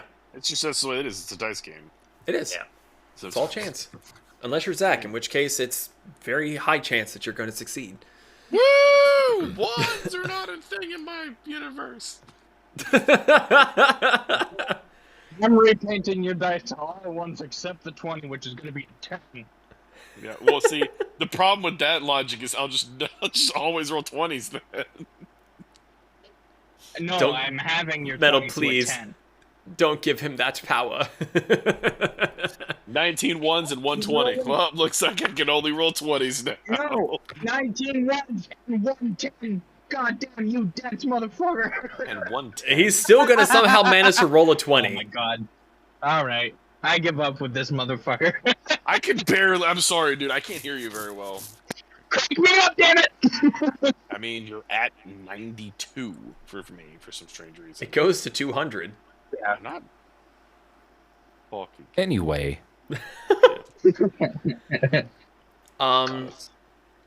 So, gonna cover a few things on the character creation real quick because there have been a few things that have very, very, very fundamentally changed. Let's see. That's all the same. Speed is the same. Lifespan, special traits. So, with the background traits, your ability score bonus, a background grants a +2 bonus to one ability score and a +1 bonus to a different one. So, like I was saying before, instead of picking your race for your ability score, you can be whatever fucking race you want to be. Your background is going to determine your ability score, which I think is a lot better, because if you're an orc that was brought in by a wizard and you've been in a magic school and you're, a warlock or whatever, it doesn't necessarily make sense that you're going to have +2 to your strength. You're a fucking bookworm. So you take the acolyte background and it gives you the +2 to your charisma or what have you. Or you could have been found on the side of the road and raised as a farmer, and then you get a +2 strength because you're used to working in the field. It's just it makes a lot more sense to me that way. I agree. You also get 2 skill proficiencies based on your background. So again, if you choose acolyte, you're probably going to get something like religion or arcana. or history or something like that. Versus again, like the farmer explanation, survival, nature, animal handling. Tool proficiency. Each background gives you a tool proficiency with at least 1 tool. So that's also very interesting. The languages are going to be interesting here. Because I think pretty much every character is going to know at least 3 languages. So you learn a language from a background. Yeah. I'll have to look and see where exactly it is. Hold on, where's the languages table? Did I scroll past that already? I haven't. Let me find that real quick because it's very, At the very bottom. It's at the bottom. It's close to the bottom, yeah, if I remember correctly. Building your background. Okay, so background features. Language. You choose 1 language from the standard languages and the rare language tables. Everybody knows common, basically. So Okay. this is essentially giving every single character 3 languages to learn. And what's odd is that one of the languages is from the commonly understood languages, and one of them is from rare. So the standard languages are common, sign language, dwarvish, elvish, giant, gnomish, goblin, halfling, and orc. They do say typical users would know this, but that doesn't mean that only they can know this. It just means that typically those are the language known by these creatures. Rare languages, again, it says typical users, which doesn't mean like only demons can know abyssal, only celestials can know celestial. It's Wait, they separate demons and devils into different categories? What the fuck is the difference? Oh yeah, there's a huge planes. difference. Ooh. Can Zeke, by all means, I have more whiskey to drink. Ugh. Okay, so in D&D, devils and demons are actually two very specific separate races because they both have their own realms of evil, and they have what's going on, what's called I believe it's called the Blood War, or which is basically just a eons long war of them trying to kill each other, and actually everyone else actually likes that this blood war is going on, because if one side ever wins, they have enough manpower to take over the rest of the realms. So they keep each other in check. So there. these are planes of existence, right? Say that again? So these are planes of existence, right? Like that. If Yeah, somebody had the ability to, send somebody to another plane of existence. Yeah, planewalkers, like banishment. So, I mean, you've got the fire plane, the water plane, the air plane, the earth plane, the shadow plane, the abyssal plane, the demonic plane, The Nine Hells. the Nine Hells, the astral sea. So where's the war going on? Yes. The war is going on between the Abyss and the Nine Hells. The Abyss is the demons, the Nine Hells the devils. Yes, but what plane are they fighting on? Both. It's sort of like they're invading each other's planes. They also often use the material plane as kind of not a full-on war zone, but they often use it as part of their war because they're recruiting humans and other humanoids to both sides to fight for them. Don't forget about the angels.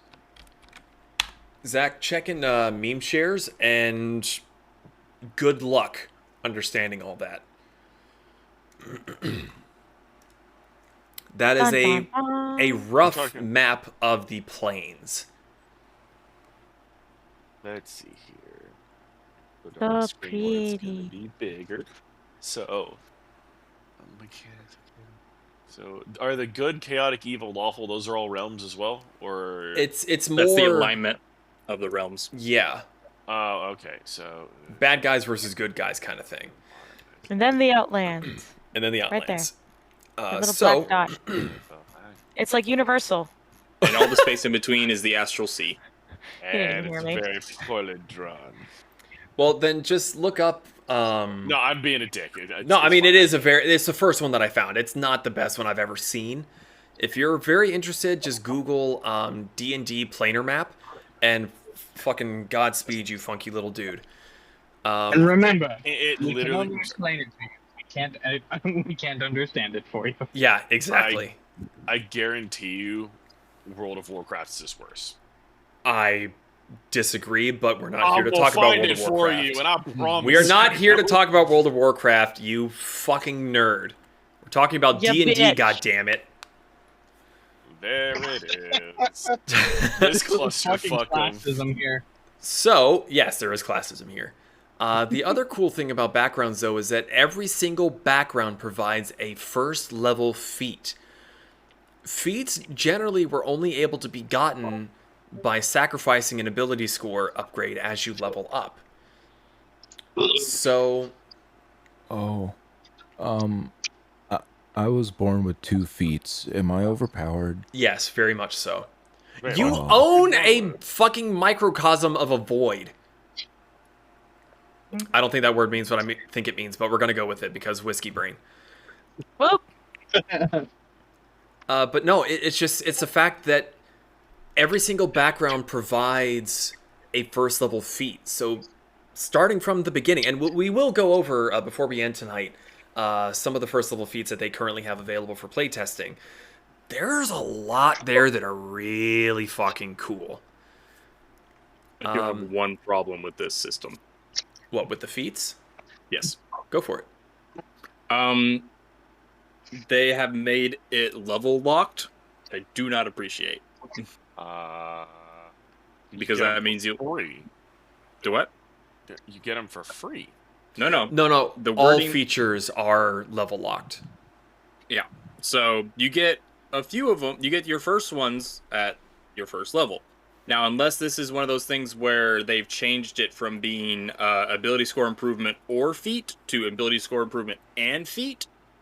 I don't think it's going to be an and. Yeah, that's the problem, because in the past, if you had the ability to take a feat at first level, like if you did Variant Human or some other workaround, you got the whole list to choose from, so you could choose whatever feat you wanted. But this way, they'd be like, no, you have to be a certain level to get this feat. And it's like, well, I want it now, motherfucker. Tough. Plan ahead. No, that's one of the dumbest arguments I can wholeheartedly say. What, mine or his? That one. Tough. Oh. So, what if logically a feat that isn't level 1, I don't know, let's just say Warcaster. Okay. Just because it's the first thing that popped in my head. Sure. Warcaster is, you can react to people using spells and everything. Let's just say that your background is you're a mage that came from the military. You're used to doing everything here. But Warcaster is something you can only take when you hit level 15. So here's a problem that I have with that and backstories in general. Using that same logic, you were in the military. You were a highly decorated caster of spells. You've been in so many wars. You're level 1 and you have Flame Strike. Why are you level 1 if you've done all that stuff? Right. So that already is a fundamental flaw in how a lot of people write their backstories. They write their backstories as if they are the hero. They are the White Knight, which granted, you are one of the main characters in this story. But generally speaking, you're starting at a low level. You do not have all this great feats and accomplishments that your backstory claims you do, because you're walking around with the alarm spell, the flame strike cantrip, and fucking message. I don't know. Chromatic orb. At the same time, like, I'm fine if they organize feats in some way that, you know, like, there's some structure to them. But if they're literally going to be like certain feats are certain levels, I mean, like, because in here I think tough is one of the level 1 feats. Yes. Okay. You're fresh basic bitch. What the fuck makes you tough? You haven't faced shit yet. You can be a tough 13-year-old. Yeah, you could be Captain Thickums. But and you can eat your moss. And you can eat your moss. Tough isn't thick. There's a difference. Tough is saying that you're used to, like, I don't even know how to describe it, but logically, I like that you can take tough at level 1 as a feat. I personally would do something like that, but logically, tough isn't something that I feel that makes a lot of sense for you to have at level 1. One second, Becca. Let me get to you once I actually read what the tough feat is, so that people that are listening along can know what he's arguing about here. Scroll past it. Pilgrim. No. Oh, sorry. This is backgrounds. Hinger Dinger Durgan. Scrolling. I'm scrolling over just trying here. To find where Alphabetical. Tough. So, your hit point maximum increases by an amount equal to twice your character level when you gain this feat. Whenever you gain a level thereafter, your hit point maximum increases by an additional 2 hit points. Why is that not something that you can start out with? But it is. And that's what I'm asking you is like, well, why is that something that you shouldn't be able to start out with? What I'm saying is, tough at level 1 makes as much sense as almost anything else out there. No. I disagree. Well, agreed. We can agree. Well, because in that aspect, you've been working in a lumber yard. Like you're building up your muscles, your pain endurance. Like that is something that you can realistically train for. And overall, like that's not a huge, like, yes, it's a nice trait, but that's not that much. It's not I mean, breaking of a perk. Like, if you're considering that you're getting this at level 1, it is a first level feat. Your hit point maximum increases an amount equal to twice your character level when you gain this feat. Great. Your hit point maximum goes up by 2. And then whenever you gain a level thereafter, your hit point maximum goes up by 2. That's not a lot in the grand scheme of things. If you consider the fact that in my own personal table, whenever you roll to increase your hit points, if you roll a natural 1, you roll as many times until that bitch is not a 1. You're guaranteed to get at least 2 more hit points when you level up. Not including whatever, increases you get from Constitution and whatnot. So, as I said, coming from my point of view, which is fine if people don't agree. Like I said, we can agree to disagree. I personally think that I can make an argument for and against a lot of these that can make and or not make sense. All I'm saying is I do think that putting feats behind level requirements would be dumb, but it's not my game. So whatever they decide to do, they do. But it doesn't say they're doing that either necessarily, does it? I mean, yes. It doesn't even say that. So they're saying that you can't take tough ever. What? Tough ever? So if you don't take it at level 1, you'll never be able to get tough again. Oh, no, you can absolutely take it later on. Alexa, shut the fuck up. What we don't know yet is how often you're going to be able to take feats, and if it's going to be the same system of and/or feat. If we don't know if it's going to be the same system of ability score improvement or feat. Yeah, so if you look at it, it says prerequisite none, repeatable no. And some of these other ones, let me see. Do they actually have any examples here of prerequisited ones? I don't think so. Yeah, my only argument, no, but there are a few repeatable. Yeah. My only argument was if you could never take it again, or if you could only take it at level 1, and then if you didn't take it, you could never get it. Oh no, that's why they say that's all I'm saying. Because it says first level feat. When I see that, the first thing that my brain is when they're redoing everything is when. So if you look at the first sentence of it, it says your hit point maximum increases by an amount equal to twice your character level when you gain this feat. That sort of retroactively saves you if you take this later on. That you don't hinder yourself from not having taken it at your first level. You play catch up a little bit. Yeah, I'm not arguing. It's the way that that it was worded earlier. It just made me assume that While it says that the prerequisite is none, you have to be first level to take this. You have to be 5th level to take this. That's not what I'm saying. But I okay, understand well, what you're saying. Whatever. It's fine. I'm not saying. It's just what I'm saying is I misunderstood it, and because I misunderstood it, that's why I had that train of thought. Okay. So also Becca, Becca, you had your hand up. Yes, ma'am. Oh, I was trying to make you feel better. So microcosm of a void is a real thing. Well, fuck me, whiskey brain. Let's go. Yep. Okay. It is. Oh, nope. Hold on. Zeke, wait your turn. A life found outside of a crater, and it is also known to hang out around suspicious holes or drop-offs. So everything around Hamburger's mouth. Yes. Dope. Terrifying, but dope. I got you. Zeke? So, I was just going to finish my part of the feat conversation by saying I do not have a good argument for why I don't like this. I just don't like it because it means that I can't take really fun feats really early on, and that's bullshit. And that's all I got. I don't have a good reason. I just want to say, fuck you. I want to do my shit. Well, so here's the other just thing. Mad. Here's the other thing with that, though. So far that I have read, every sort of level stipulation so far in this particular document is level 3, level 5, and level 8. So with that, my hope is that nothing is going to be locked past level 8. Is kind of what I'm hoping for. Yeah. But is that realistic? I don't know. Again, they've got 2 years to play test this. And if they play test it and everyone's like, let's just employ 20 Zacks to get in there and be like, man, this sucks, you're all fucking stupid, and then they'll fucking fix it. And then there won't be a problem. Yeah. But yeah, I'm very used to being I want to do it's the best example I can give is my That announcement pirate is so character. fucking late. What? Our announcement bot just notified everyone I that we're know. live. We're an I hour and know. 40 minutes in. I'm gonna fucking fire that thing. Hi, Discord users. Welcome to the stream that just started.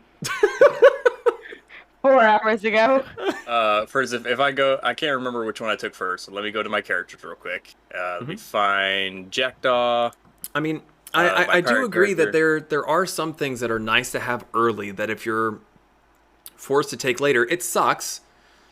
Yeah. So for instance, as he is a variant human, I can take a feat at first level. This is for 5e.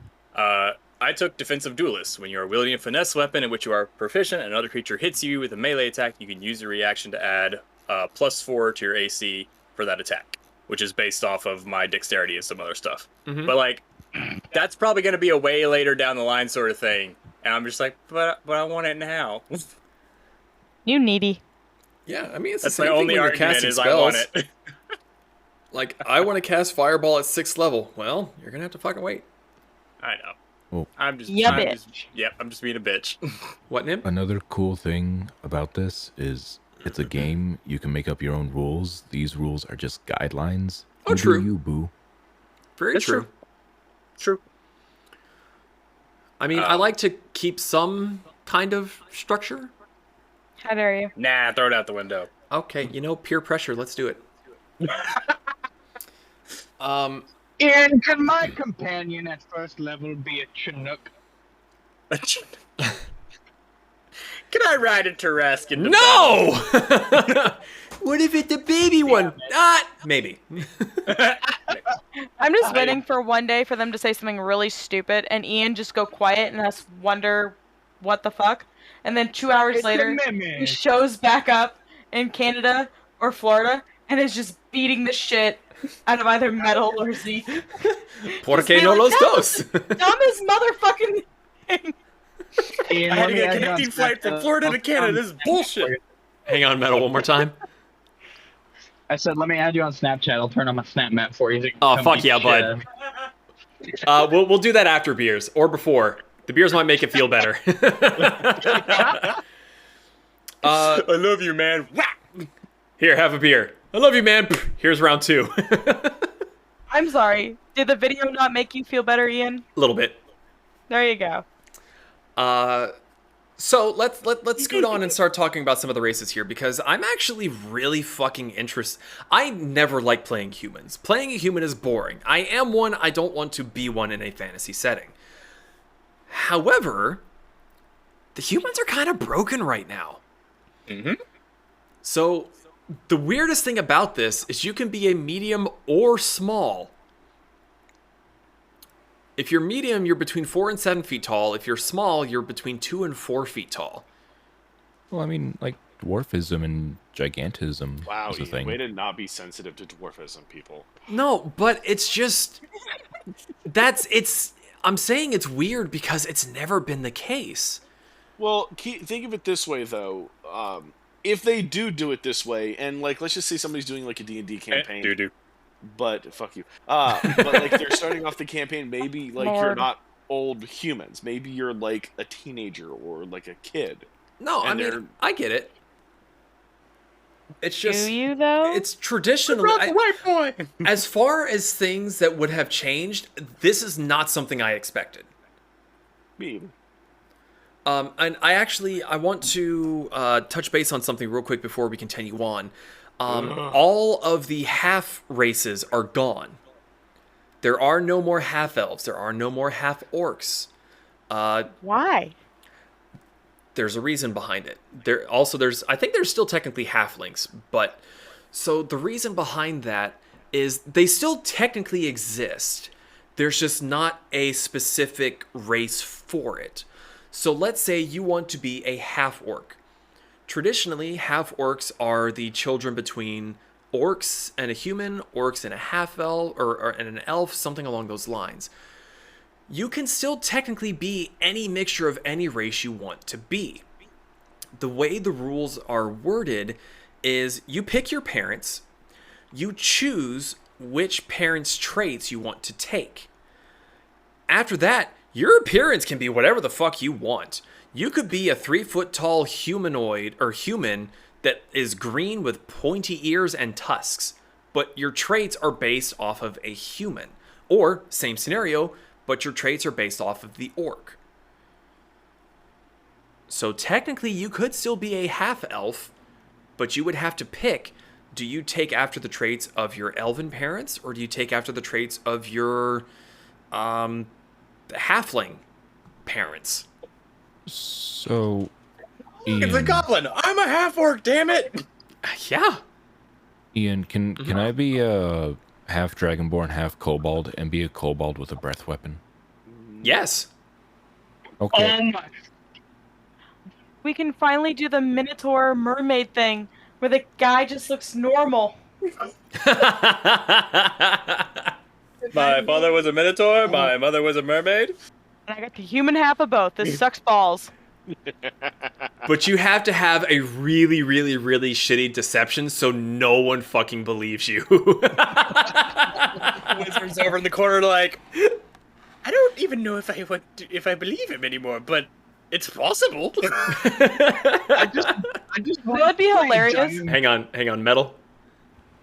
I just want to be a giant metal construct that chugs a beer and then just fire in someone's direction from Dragonborn. Becca, what were you gonna say? I was gonna be like, no one believes him, but he never takes like his shirt or his pants off in front of other people. So if he ever did that, he had like a cow tail and like scales, Wait. So why would he have to take his pants off? because then you can see the tail. He hides the tail. If he tucks the tail in his pants.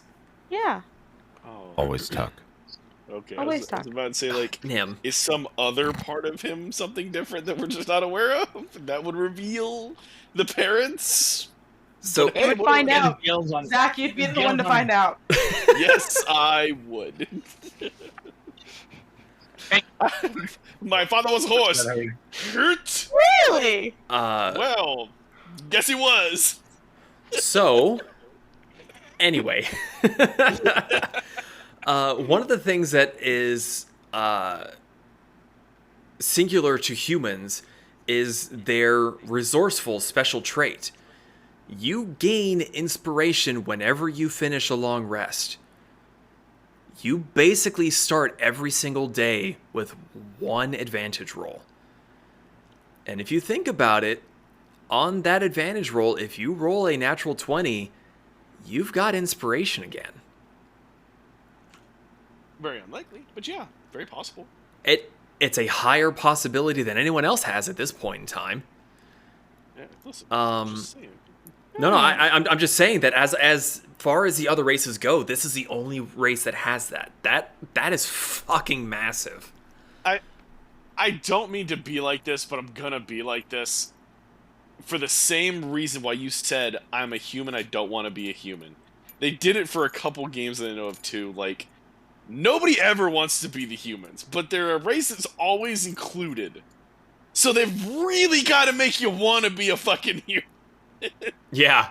And But- this is how they have to fucking do But it. then again, in the same aspect of that thought process and what I was saying before about mixing the races, you could have the human traits and look kind of like whatever the fuck you want. True, but like you gotta remember too, like some people might not think that way. And Yeah. while I agree, I would. If would if think we are exactly- going via the rules, that is, you Oh, could yeah? look like a Dragonborn but have human traits. You don't have a breath weapon, but you have resourceful. You're just not really a Dragonborn. I mean, Hmm. I'm not saying, I'm just saying. You also get skillful, which you gain proficiency in one skill of your choice. That's also pretty fucking big. And you have versatile. You gain the skilled feat or another first level feat of your choice. So as a human, not only do you get a feat based off of your background, you get another first level feat. So the skilled feat, just so that we can cover or burn that bridge now. Can we real quick call skilled feat tap dancing? Sure, you get the tap dancing feat. Yay! Where? Good job, is Nim. You just roll past it. Yo, down. the tap dancing Yeah. feet? I want to play that race. Oh, QR. You have an exceptionally large. You scroll. past Oh, it, okay, I it's see. It really- starts here and it goes here. You have exceptionally broad learning. Choose 3 skills in which you lack proficiency, and you gain proficiency in those skills. That's kind of bonkers. No, you. I don't know. I think Tavern Brawler would probably be better since you can use a chair as a legal weapon. But you know. Yeah, we're gonna get to that later. Give him the steel chair. Give him the chair. Twist his dick off! God damn it. Oh, dude, this is an MMA fight. I didn't fucking Dick stutter. twist. So I'm not going to go over most of the flavor text for these. We're really just going to talk about the different races' abilities and traits. So the next one is going to be the Ardelings. These are celestial in nature. They're basically the Egyptian gods. You're a humanoid with an animal head. You have Them furries!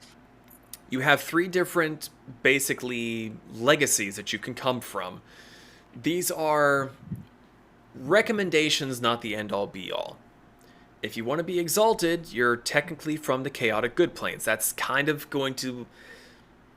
They're trying to lean you towards an alignment for you to play if you're picking these legacies. You don't have to. And they even say that in this, that you do not have to take chaotic good as your alignment. It is just recommended. If you are from the heavenly legacy, you're lawful good. Idyllic, you're neutral good. Again, these are celestial beings, so you know the celestial language. You are humanoid. You are a medium or small. Your lifespan is around 200 years on average. You have Angelic Flight, which, as a bonus action, you sprout spectral wings for a moment, and you fly up to a number of feet equal to your speed. If you are in the air at the end of this movement, you fall because nothing is holding you aloft. You can use it as many times as you have, or equal to your proficiency bonus, and you regain everything after a long rest. So, it's interesting. You also get resistance to radiant damage. And you get some, depending on which legacy you choose, you get first level, third level, and a 5th level spell for free. Which you can use each of those once without using a spell slot, but you can use a spell slot to cast them after the fact. I want to be a celestial being. No. Bean? Honestly, if you want to be a gift, that's probably what you're going to end up being as an Ardling, to some extent. You could just be a moss being. Being. He's going to play as a plasmoid, but he's just a pile of moss. A new idea. Or he's a Copyright plasmoid, trademark. and he just brings, like, moss with him. So he just, like, looks like a moving moss pile. He just decomposes everything. They call me Mrs. Mossfire. Boo. It was so bad, I think I just caught cancer. So, Dragonborn, Jesus. I feel My like Dragonborn got a boy. little bit of a nerf. Really? They already are nerfed. I said a No. little bit. They got night vision, finally. Finally. About heckin' time. And also, I would say their breath weapon is better now. Well, T10. the reason I say a little bit of a nerf is because the breath weapon has been turned into, it's just a 15-foot cone now.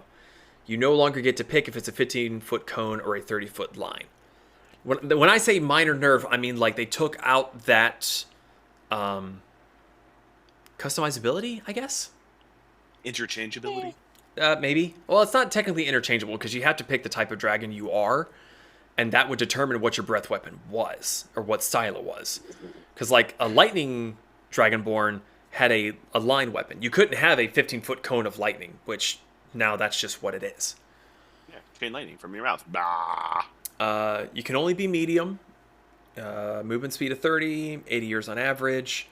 Got your breath weapons. Whatever breath weapon you choose, or whatever type of dragon you choose to be, the damage type of your breath weapon is the damage type that you are resistant to.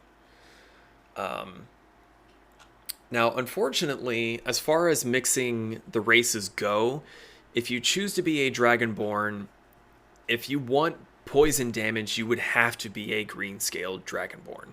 You can't be a white Dragonborn and have poison damage. That's just not how it works. So, I do have a question, Mhm. because since this is Dragonborn, what about, like, the Gem Dragonborn? Like, Well, are so those that's just the gone thing. This playtest material is based off of, like, basic bitch player's handbook. Like, everything you need to play is right here. Now, they have said that with 1D&D, everything that has ever been made for 5th edition is available. So with that being said, as far as the Gem Dragons would go, in my brain, I would say that, yes, you could still, play a Gem Dragon, but your breath weapon would be a 15-foot cone.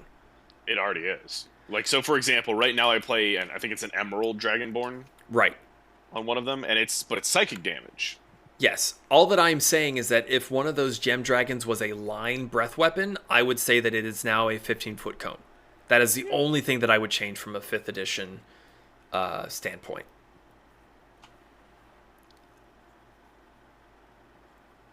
Cool. Moving on. Makes sense. I mean, like, I'm not saying it because I'm Yeah. not arguing. It's But also, Um, like we said before, it could easily be changed by the DM being like, I don't like that. It's a line now. Yeah. Again, it's all guidelines. But as he said before, you do get dark vision. Yay! And you also get Draconic language. You can speak, read, and write Draconic. Dwarves. From my understanding, dwarves have taken a overall kind of nerf. Mostly because of getting rid of, I believe it was mountain dwarves had something that was really, really broken about them. But Whiskey Brain isn't letting me remember what that is. Yay, whiskey brain. Whiskey Brain. You are medium. You're about 4 to 5 feet tall. Live to be about 350 years. Movement speed is 30. You have dark vision. Dwarven resilience is still there. You have resistance to poison damage, and you have advantage on saving throws to make to avoid or end the poison condition on yourself. Dwarven toughness. Your hit point maximum increases by 1, and it increases by 1 again whenever you gain a level. Which is very good. It's very good. Like, it's, for a free trait, it's dope. Is it going to break the game? Not really. Because by the time you're Imagine level if you 20, get dwarf. getting an extra 20 hit points. Oh, think of it. If you take, like, for example, if you take tough and that together. Yeah. Then you're Additive getting wise, three especially. 3 extra hit points per level. It adds up. Ian? Yeah. I looked it up, and the mountain dwarf abilities were proficiency with light and medium armor automatically, and then it's also, I think, if not one of the few sub races that did a +2 as well as the already stacked on +2. So instead of getting a +2/+1, they got +2/+2. Right. That's the only thing I could see from mountain dwarf.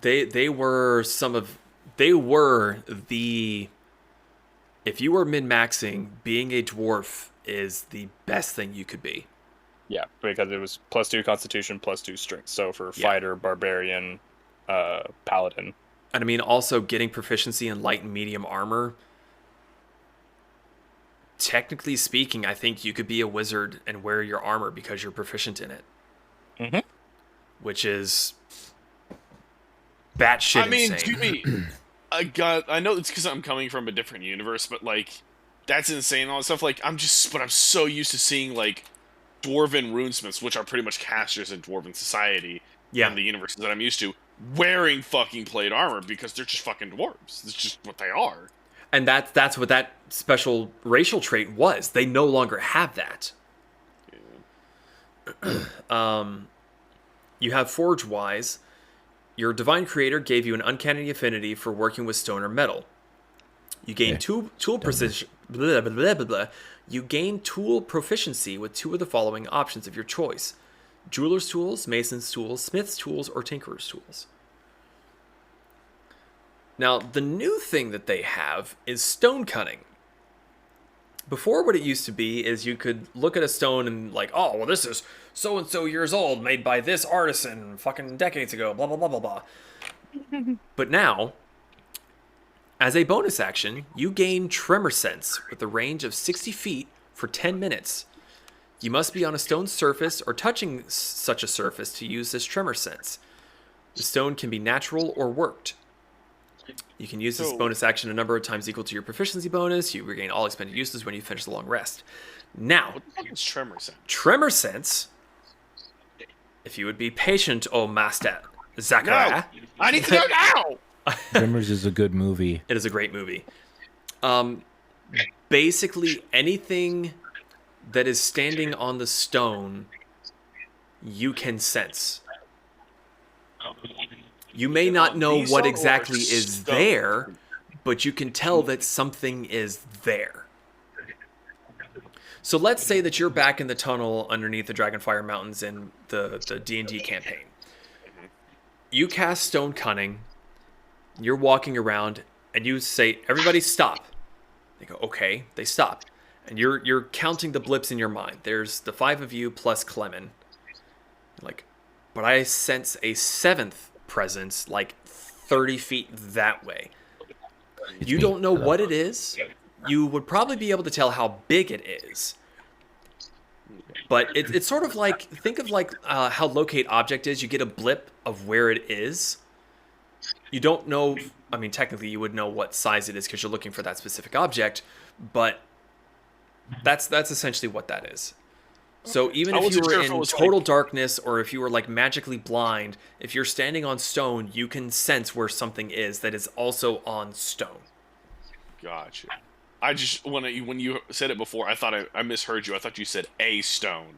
I'm like, well, what the fuck is that gonna do? Like, that sucks. No, ass. sorry, if you were on a stone surface, Gotcha. not like I'm standing on this pebble, I can see everything within 60 feet. So, like, if you're in a city and they have stone roads and stone like Yeah.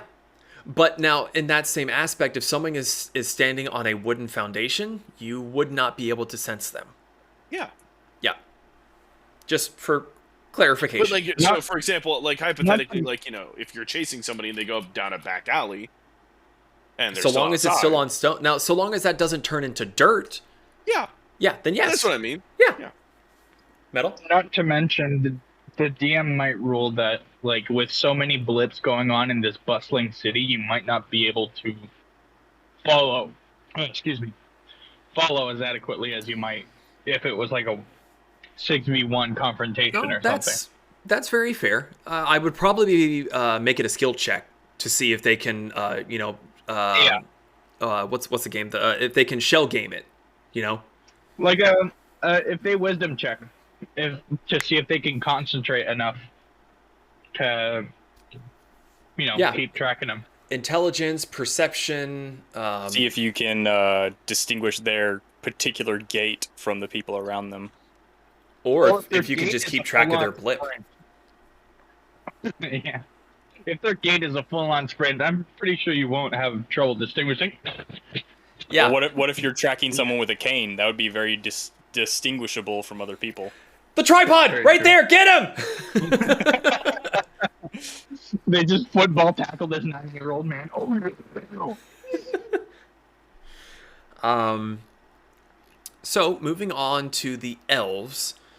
The elves are basically exactly as they were before. They've got dark vision, 750 years old, they're a medium-sized humanoid. They have Fey ancestry, so they have advantage on saving throws you make to avoid or end the charmed condition on yourself. You have proficiency in the perception skill. You have trance, so you don't need to sleep, and magic cannot put you to sleep. A heavy object absolutely can put you to sleep. You can finish a long rest in 4 hours. They have the same sort of thing, like legacies, like the Ardent did. So you can be a drow, a high elf, or wood elf. They actually have very different stats depending on what you pick. So if you choose the drow lineage, the range of your dark vision goes from 60 to 120 feet, and you know the dancing lights cantrip. If you choose to be a high elf, you know the prestidigitation cantrip. Whenever you finish a long rest, you can replace that cantrip with a different cantrip from the arcane spell list. If you choose to be a wood elf, your speed increases to 35 feet from 30, and you also know the druid cantrip. Or the Druidcraft cantrip, sorry. Druid cantrip. I am I now summon Druid! You also get other spells at 3rd level and 5th level that, as before, you can use it once per long rest at no spell slot cost, or you can use a spell slot to cast that spell after the fact. Moving on to Zach's favorite race ever, No. the Gnomes. No. The Gnomes! We're just going to pretend that we did. They were very good. They are a size of small... No. No. No. They are size small, 3 to 4 feet tall. They can move 30. Pretty much everything moves 30 feet now. Before, when you were playing the smaller races, you would have like a 25-foot movement speed. And I think they just bumped everybody to 30 feet so that you weren't picking your race based on how fast you could move. Your lifespan can be up to 425 years. You've got dark vision. Gnomish cunning is there still. You have advantage on intelligence, wisdom, and charisma saving throws. Actually, I think that came back. I think that was taken out for 5th edition. Gnomish lineage, same thing as the other ones. You've got Forest Gnome and Rock Gnome. As a Forest Gnome, you know the Minor Illusion cantrip, and you can also cast Speak with Animals with this trait. You can cast it with the trait. A number of times equal to your proficiency bonus, and you regain everything after a long rest. You can also cast those, or the Speak with Animals spell, if you have spell slots available to you. The Rock Gnome knows the Mending and Prestidigitation cantrips. Now, the main difference here, and this is a block of text because this is the only race that I'm aware of that can do this. As a Rock Gnome, in addition, you can spend 10 minutes casting Prestidigitation to create a tiny clockwork device, AC of 5, 1 hit point, such as a toy, a fire starter, or a music box. Casting the spell in this way consumes 10 gold worth of raw materials, string, gears, and whatever, which you provide during the casting. When the spell ends, you get that 10 gold worth of material back, by the way. When you create the device, you determine its function by choosing one effect from Prestidigitation. The device produces that effect whenever you or another creature takes a bonus action to touch the device and activate it. If the chosen effect has options within it, you choose one of these options for the device you create. For example, if you choose the spell's Ignite Extinguish effect, you determine whether it ignites or extinguishes. It can't do both. You can have 3 of these devices in existence at a time, and each one dismantles itself after 8 hours after its creation. You can also touch one of your devices and dismantle it as an action. Once the device is dismantled, the 10 gold worth of materials used to create it can be reclaimed. So you can basically, as a gnome, be like, tink, tink, tink, tink, tink. Hey, Brick. Yeah. Take this and go set it by that hay bale and just tap it real quick. Okay. He goes and does that, taps it. It does the ignite. Brick can now just set shit on fire with a toy. Maybe it's a miniature Pez that just like claps around with the little symbols, and when it stops, it just breathes fire. Oh! It Brand's just sitting dispenses there. fire. Unlimited power. For 8 hours, you can create fire with a button press. I mean, there's a lot of potential with that. I mean, yeah. I'm open to hearing any potential scenarios that anyone can think of with that, because that... No? Okay. I do not exist of this. I do not admit the existence of this people that do not exist. You're playing Destiny right now, aren't you? No. No, I'm definitely paying attention. I just don't... I don't know. Like, it's neat. I can see the uses of it, but, like... I can't see myself playing a gnome. Like, and it's just like... Oh. Like, put yourself in the shoes of doing that. I'm like, eh. No, I'd rather not. It's just like, yeah, I would rather not. I can... No, I have an Chomsky. idea. Uh-huh. What metal?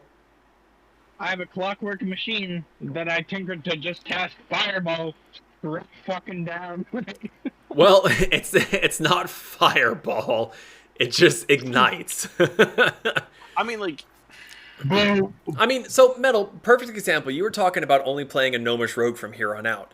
If you play a gnomish rock gnome rogue, then you can basically stealth your way into a place, activate this little toy, and like I said, it's a miniature Pez. He just clapping his little symbols like, yay! You stealth your ass out of there, but you set that fucker on a path to set this dude's cloak on fire. Boom, distraction. You're already gone, baby. I don't know. If it just ignites, I don't No, there's a lot to prestidigitation. Let me pull up everything that it can do real quick. It casts prestidigitation. Never mind. That's pretty fucking tits. Well, I thought it was like you would imbue the clockwork mechanism with a spell of your choice. But no, I just didn't catch that it was prestidigitation. The toy can perform any singular part of the prestidigitation spell. So, for those of you who are not familiar with this spell, you can create an instantaneous, harmless sensory effect, such as a shower of sparks, a puff of wind, a faint musical note, or an odd odor. A fart. You can, yes, just a little ting ting. You instantly light or snuff out a candle, a torch, or a small campfire. That's the ignite or extinguish that it was using as an example. You instantly clean or soil an object no longer than 1 cubic foot. So basically, you could press a button and it could just, spew shit on something. Oh gosh, it's a wet fart. You can, oh god. You can chill, warm, or flavor up to 1 cubic foot of non-living material for 1 hour. Flavored shit. Yeah. You can make a color, a small mark, or a symbol appear for an object or on a object or a surface for 1 hour. So if you can make 3 of these things, and you know that you guys are about to go into a labyrinth, and you're like, all right, we're going to break up into teams. You guys take one of these. You guys take one of these. I'll take this one. And as you're going along, you mark where you've been for 8 hours. I mean, that's pretty fucking good. it is. It's a very the ability it's incredibly useful. Yes. The ability is super useful. It's just you have to live with being a gnome. Just like, man, I'm super useful. Too bad I'm worthless. Now, granted, if you're a racist prick, that probably isn't a problem. Yeah, it's just one of those where it's like, It's okay, Zach. We get it. You're a racist. Yeah, against gnomes, I will wholeheartedly admit it. I don't know. Like, again, so if I am superseding the fact that you're a gnome, yes, that could be super useful and also allow me to do plenty of shenanigans that I probably should not be able to do. It's so funny. You're like, man, this is a great feature, but I'll never fucking use it on principle. You're just like, I'm not racially biased, but racial bias. I'm not racially biased at all. Listen. Okay. I don't believe in genocide. I just believe that everybody else should die. I just want to play a gnome now and make one of these tiny clockwork things and just have it fly around and like just bump into Zach's face wherever he goes. Oh no, that's its only purpose. It's like, I will actually kill you. I will let the DM hate me. I will actually kill you. Like, I will accept whatever fate happens. If drops from the game, whatever, you will die. A horrifyingly painful death. All right, just like a gnat buzzing around. Oh yes. Okay. You will die. We've been going for 2 hours, so at the very least, I would like to get through the races. We may have to come back and touch on some of the feats and backgrounds next Whiskey Wednesdays.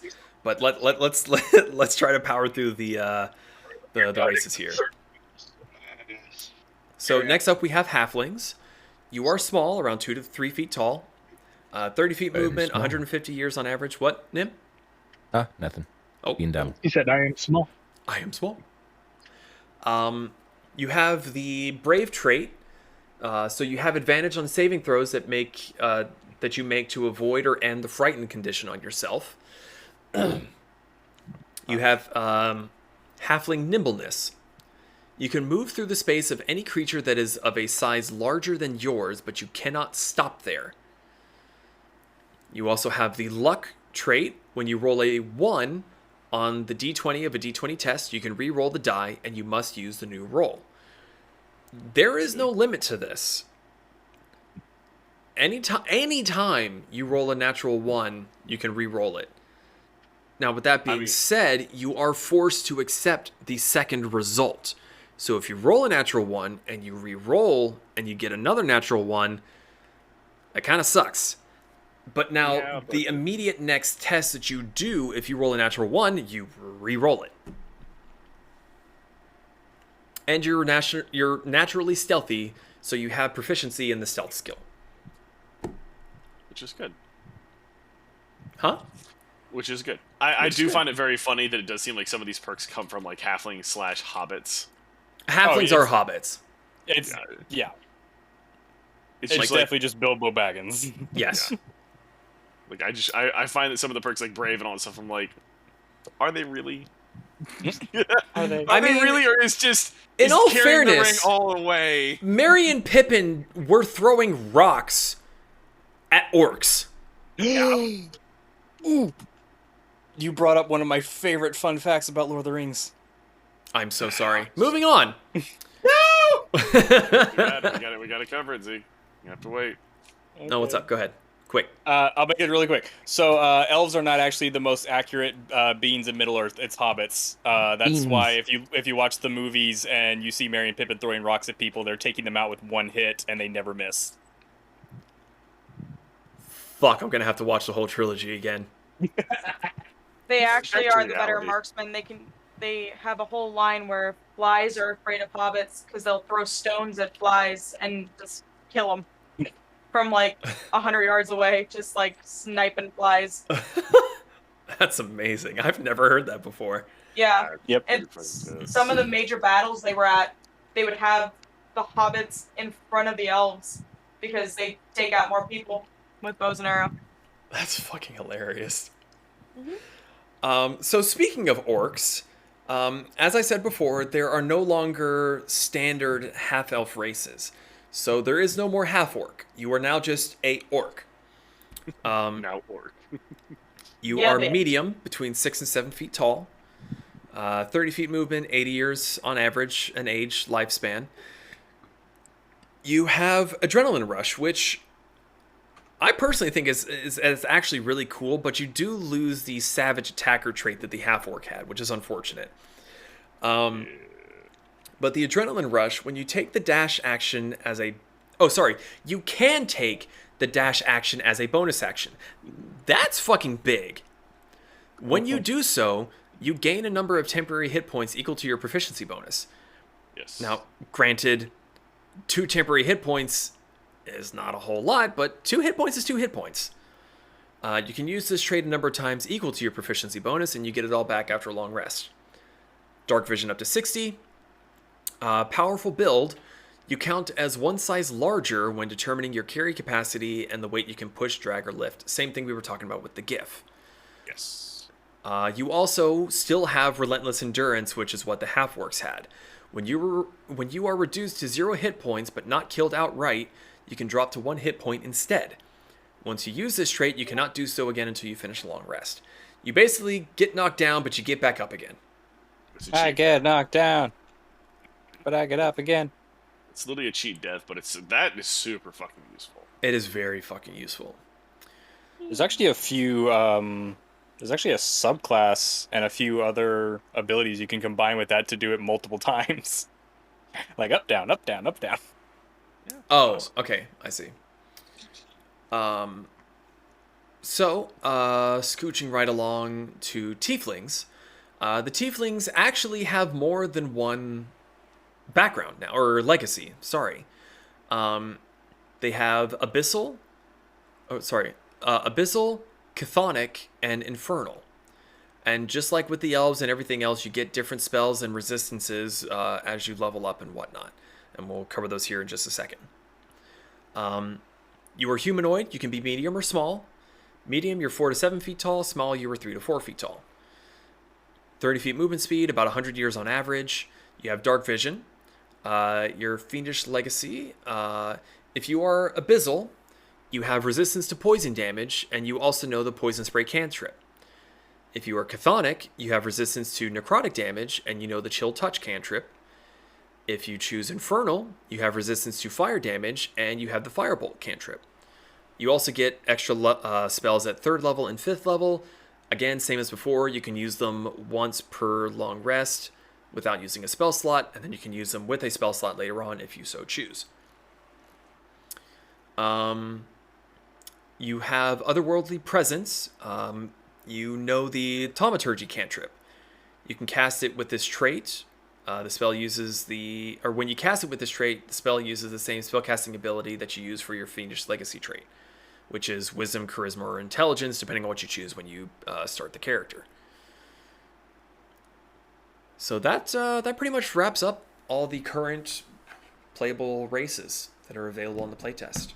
I do think, like, I like where they're going with it, like, trying to make things a little more interesting, or not, I wouldn't say more interesting, because it's always interesting, but like kind of adding a little bit more flavor. I would say that they're making it more customizable, and they're not tying you down to a specific race based on what you want to accomplish. Yeah. Mm-hmm.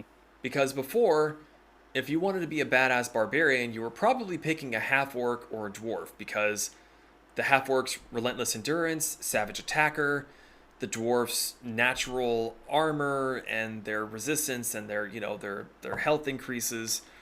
But because none of the races give you like the +2 to strength, +1 to constitution, that comes from your backstory, you could realistically play any race as any class that you want and not have any detrimental side effects to it. Yeah, that's true. Because, like, if you picked an elf who had bonuses, I don't remember what it is, it's to, like, intelligence or something like that. Well, why would you want to be a barbarian with that? You're just going to have to work extra hard and dump more points into strength because you're already at a bit of a disadvantage compared to someone that picked a half-orc or a dwarf. That's no longer the case, and I really, really like that. Yeah, same. Yeah, I do too. I know they were... Oh, sorry. No, go ahead. I insist. I know they were trying to start going that way already, but this feels like a much more streamlined version of that. Yeah, the Mordekainen's books and like the Spelljammer books where they just blankly said, oh, well, you just pick this, but they didn't give a reason behind it. Mm-hmm. Now that we know that was coming along because of their change to backgrounds, makes so much more sense, and I am so much more on board for it. Yeah. I agree. It's just one of those where it is nice to see it. I'm wanting to see more of like other races. Like obviously, you probably can imagine what race I'm wondering about. Well, in all fairness, keep talking, but I'm going to look it up real quick. But yeah, like it's gonna be interesting to see what they do in that. I want to see I know this stuff that we'll probably touch on a little later, but like certain classes, how spells are gonna work, since it looks like they're kind of like putting spells into categories. So yeah, they're doing different category stuff now. The way that it is now is spells are broken down into 2, 4, 6 into 8 different schools. Thank you. Abjuration, Conjuration, Divination, Enchantment, Evocation, Illusion, Necromancy, and Transmutation. That's a lot of fucking information for people to really grasp. They're now keeping it down to 3. It's Divine, Primal, and Arcane. So they're basically, you're still going to have all the same spells. It's just going to be way more streamlined as far as the wording for shit goes. Yeah, that's not necessarily true, because I have noticed some spells that are in other schools that are... I think Message was probably one of the more, just better examples that I remember. Message is Primal. Yeah. And, well, I have that on my Cleric.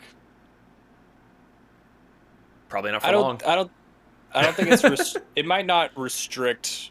Yeah, it's going to still use them. It's just going to be, a different categorization, because just because you're not a school of the divination wizard doesn't mean you can't cast a divination spell. Yeah, I'm curious on how it's going to play out. Really, is really what that comes. Yeah, I mean, it's also possible that in that particular instance, if you're taking a Tempest cleric, maybe they say that as a Tempest cleric, you can take spells from the primal and divination you know, whatevers. We don't know yet. We haven't gotten that far. We have races, we have feats, and we have backgrounds.